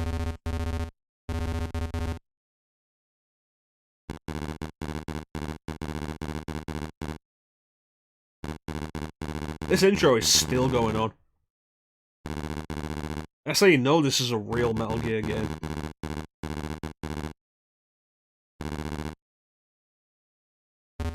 Atlus really does need to chill with that shit.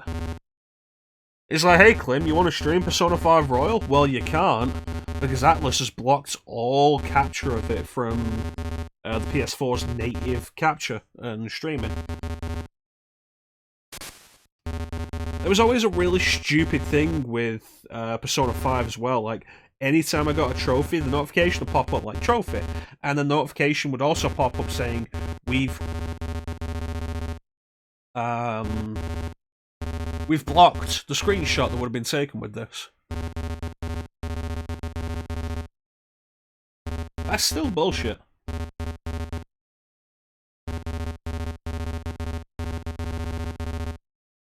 Still bullshit for the same reasons as blocking specific scenes with Final Fantasy VII. Like, oh no, I'm so worried that somebody will spoil the most well-known game twist in probably gaming history that happened 24 years ago.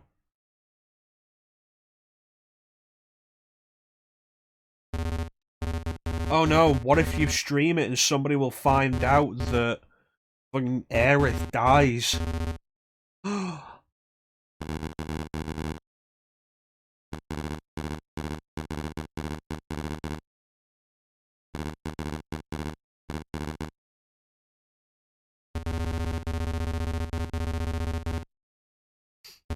You don't stream for from your PS4 though. See, like, you stream from a capture card if you're using your PS4.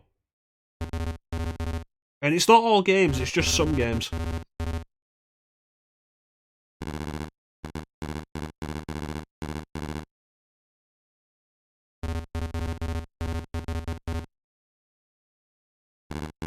I don't like it.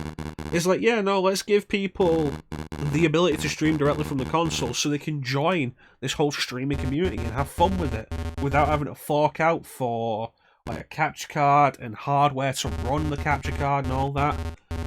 But then let's also severely limit that.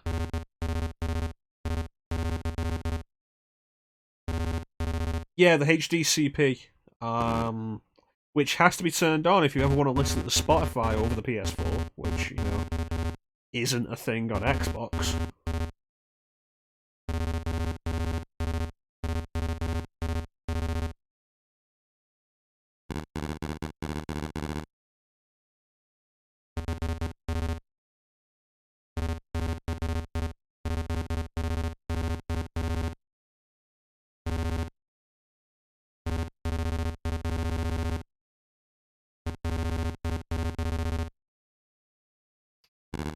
Oh.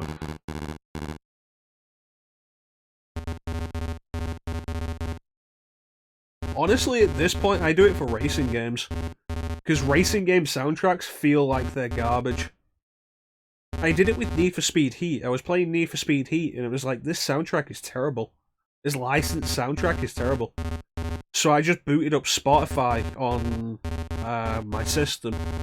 I was playing it on Xbox, so I booted up Spotify. I downloaded Spotify on the Xbox, connected to my account, used my phone as a remote, made a playlist of songs to listen to while I'm racing that were fitting.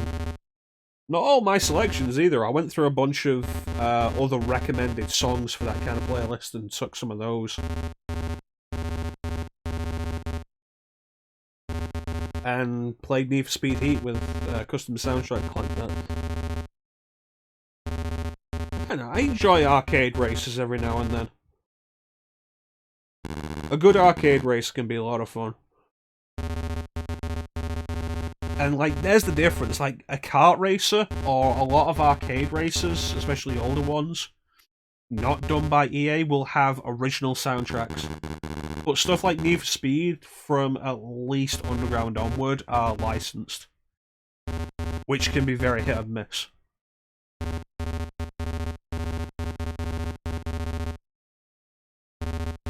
There's also a point here with this. If you ever wondered where that one thing that the Colonel says in Metal Gear Solid 2, infiltrate the enemy fortress Gallilade, this is where that comes from. Metal Gear Solid on Game Boy Color.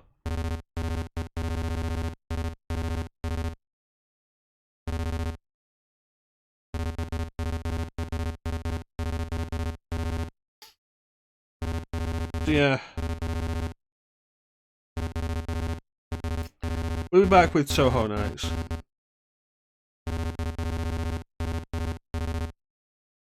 If people really want a Metroid game done for May-troidvania, I can knock out Fusion in under 2 hours. Not an issue. It's not a problem.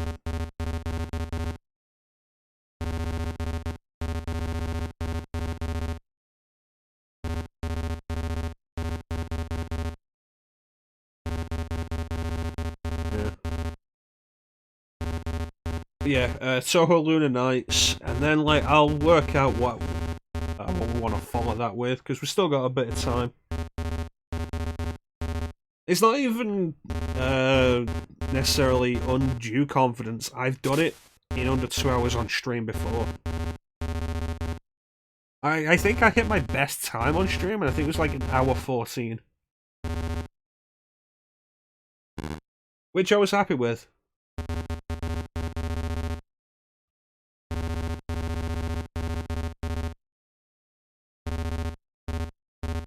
Casimir.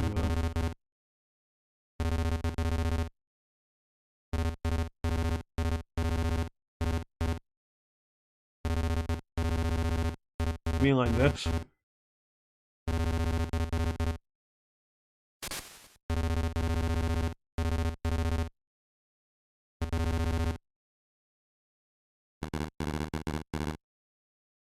Yeah, I can do Fusion. Fusion's just a good thing.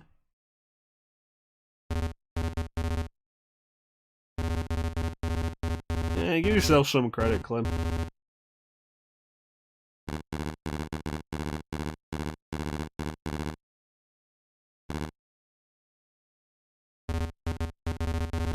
It's a good emote. It is a good emote. Still crazy to me how much the Climciago idea blew up.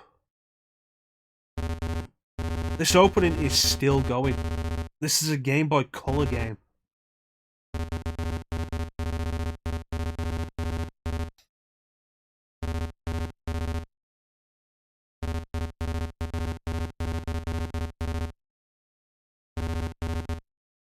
Probably a good thing I didn't have this back in the day with my Game Boy Color.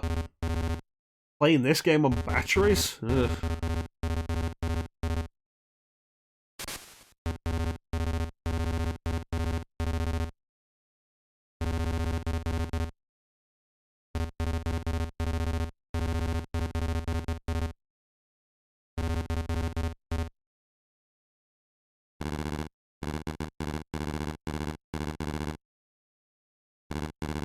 Yeah, it came out really well. And the little sprite editing work you did for your Mega-Clim Tiago is also pretty good.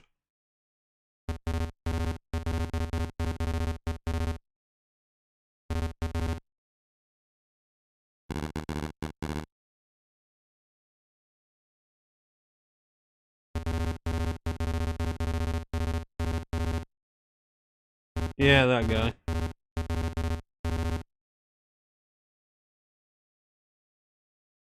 If you're a Metal Gear fan and you want more Metal Gear, I recommend playing this. It's really good, and a lot of people haven't played it.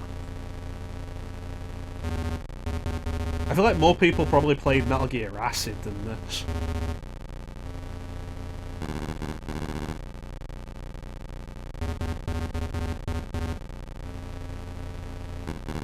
Yeah.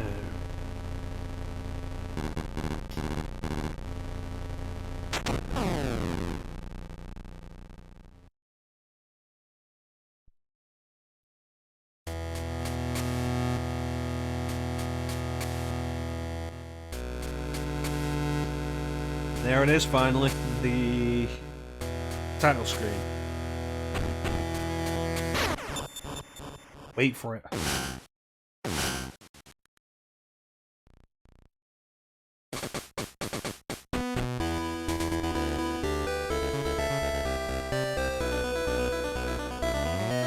Wait for it.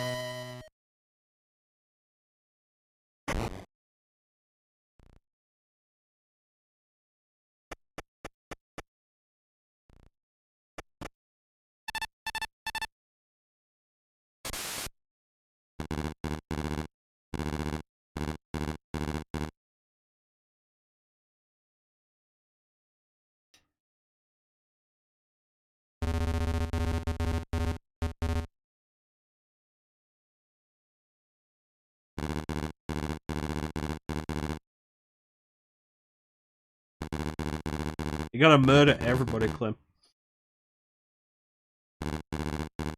Maybe I'll do another playthrough of Metal Gear Solid sometime soon. I have Integral there, and I did want to do both endings so I could get the first person mode. It was a joke, Clem. It was a joke. Don't kill everybody.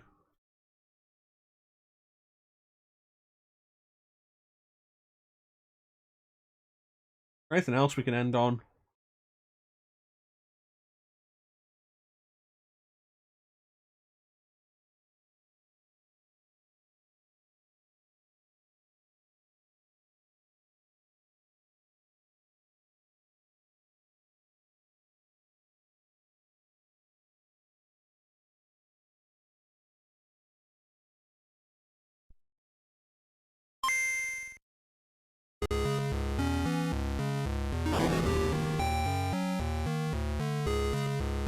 One day I'll play this game and finish it.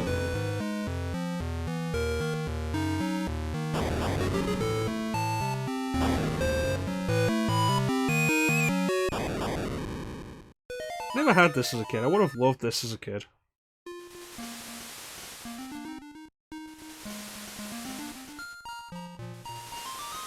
I have the remake. I want to do the original before I play the remake. I also heard the remake has frame rate issues for some reason, which is really dumb. My first was Link to the Past. It was Link to the Past, then Ocarina of Time. Then Majora's Mask. Then Wind Waker.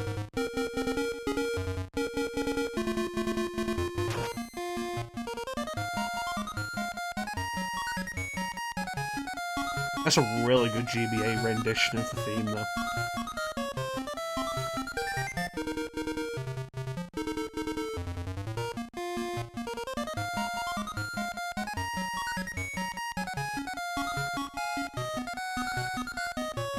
Like, that's really good.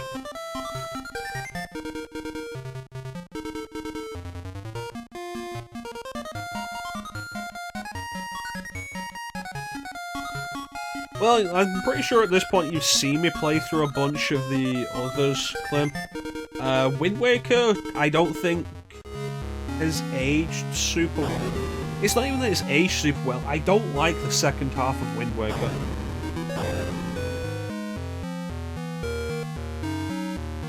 I just don't like the second half of Wind Waker, and I don't want to ever replay it.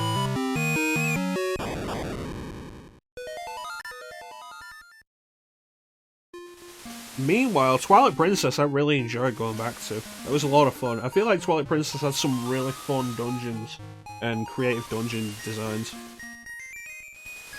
But yeah, I should do this some point soon.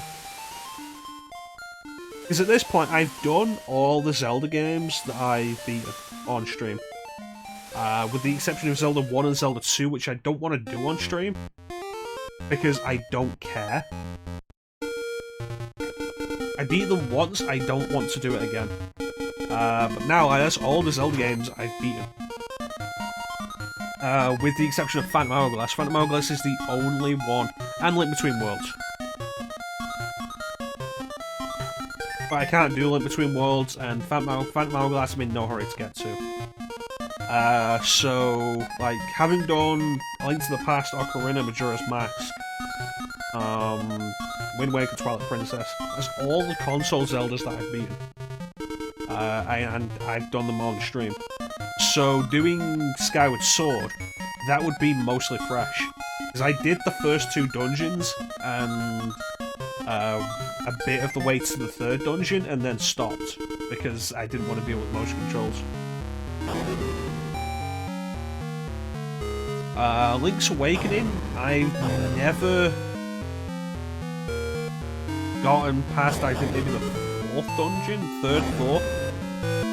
I've played it a little bit, but I've never done a huge amount of it. And it's kind of the same with Oracle of Ages and Oracle of Seasons. Chanson was doing those on stream a while back. I think it was last year. Chanson was doing Oracle of Ages and Oracle of Seasons. He did them both. And, you know, with some games, there's no better way to make you feel like you don't want to play them than to watch somebody play them. Because they did not look fun. Yeah, I do want to do this at some point.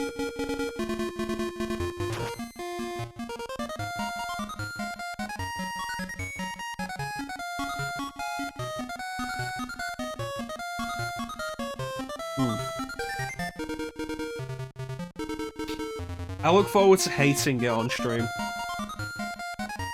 Because that's just how these things seem to go, honestly.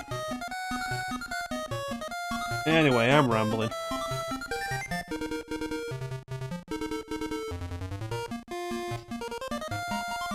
Might want to remind me of that when I actually play it, Clem. So yeah, I want to thank everyone for joining the stream. I always really appreciate the support. Big special thank you to everybody in the chat. Chat is always the best part of the stream. Teak. What's that guy's name again? There was Lee. There it is. Mikair. Clem and Star. Thanks for keeping me company, guys. Chat is always the best part of the stream. We'll be back tomorrow with Touhou Lunar Nights. So look forward to that. That's a bullet hell Metroidvania, so that should be fun. With a time mechanic. I'm kind of thinking, like, do I want to break that up? Because we just did Time Spinner, which had a focus on time manipulation, and then go into another one that has a focus on time manipulation. I'll consider it. We'll be back tomorrow with something. It'll either be Touhou or it'll be something else to break up the time manipulation Metroidvanias. And then back on Sunday with more Nocturne. We're heading to Asakusa as we continue just trying to survive in the Vortex world. I'm really enjoying Nocturne. I think part of it is because, like, I'm doing it with Chance on mic, and, like, I'm just being, like, the whole thing's very, very chill. It's been a very chill stream, and I've been very much enjoying that.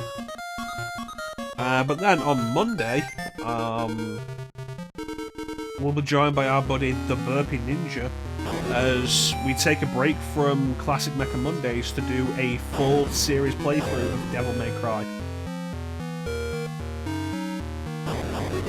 So look forward to that. We'll be going through all 6 games.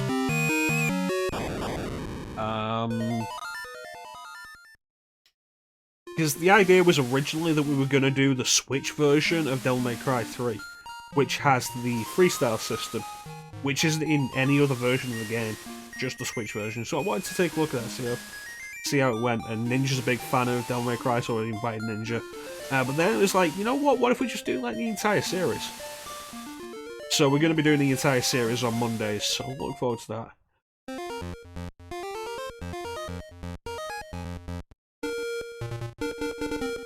So that should be fun. I'm honestly debating whether or not I should do Devil May Cry 1 on easy. Partly for the sake of doing Devil May Cry 1, because Devil May Cry 1 is the only Devil May Cry game I am not confident in, but also to show off the differences to people who may not be aware of it. In a similar way of, like, I've debated doing Resident Evil 4 on easy a few times, because it has a bunch of differences in layouts and pathways, and like there are entire areas in Resident Evil 4 that you just outright skip on easy mode. It's crazy. Also, it turns out like the US didn't get easy mode in Resident Evil 4 for a while. Like, I don't think they got it until like the Wii version or like one of the HD versions. It's weird. But yeah, we'll see. We'll see how that goes. So yeah, Devil May Cry series playthrough starting Monday. That will include Devil May Cry 2 and the reboot. I like the reboot, and Ninja, I don't think Ninja's ever actually played the reboot, so there should be some good discussions with that. Anyway, that's going to do it for us for today. Once again, I want to thank everyone for joining the stream. I always really appreciate the support, and a big special thank you to everybody in the chat for keeping company. Chat is always the best part of the stream. Back tomorrow with another Metroidvania for May-troidvania, as we continue the month of the marathon month.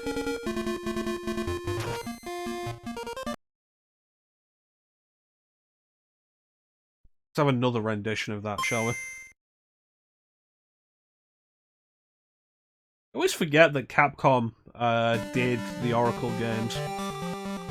And the Minish Cat. I always forget that.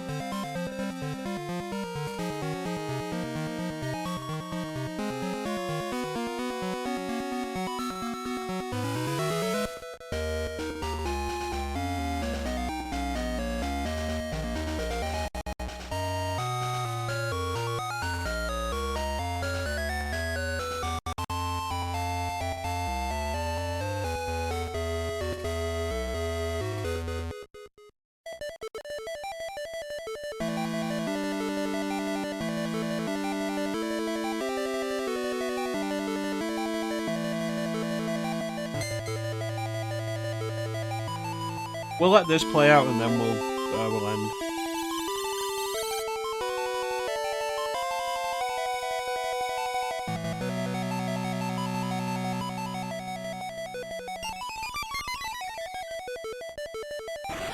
I always feel like it's kind of impressive how smooth that warping effect is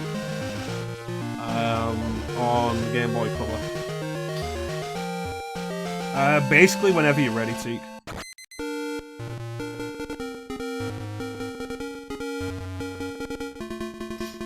Yeah, that's pretty much it. So with that, I'm going to be in Teak stream a little bit later, where we'll be finishing off Super Mario World. So definitely check Teak out, he's a super cool dude.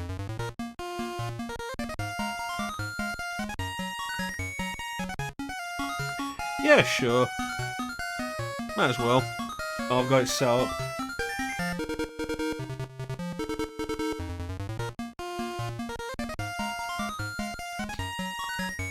Anyway, it's time for me to go. So if you want to see more of me today, I'll be in Teak stream. If you want to see Teak, he'll be in Teak stream. We're finishing off Super Mario World. If you want to see a game I'm actually good at, Super Mario World. I see how we'll do that. But yeah, in the meantime, thank you all for watching. Have yourselves a fantastic time of day. Take care. We'll catch you next time, guys. Bye.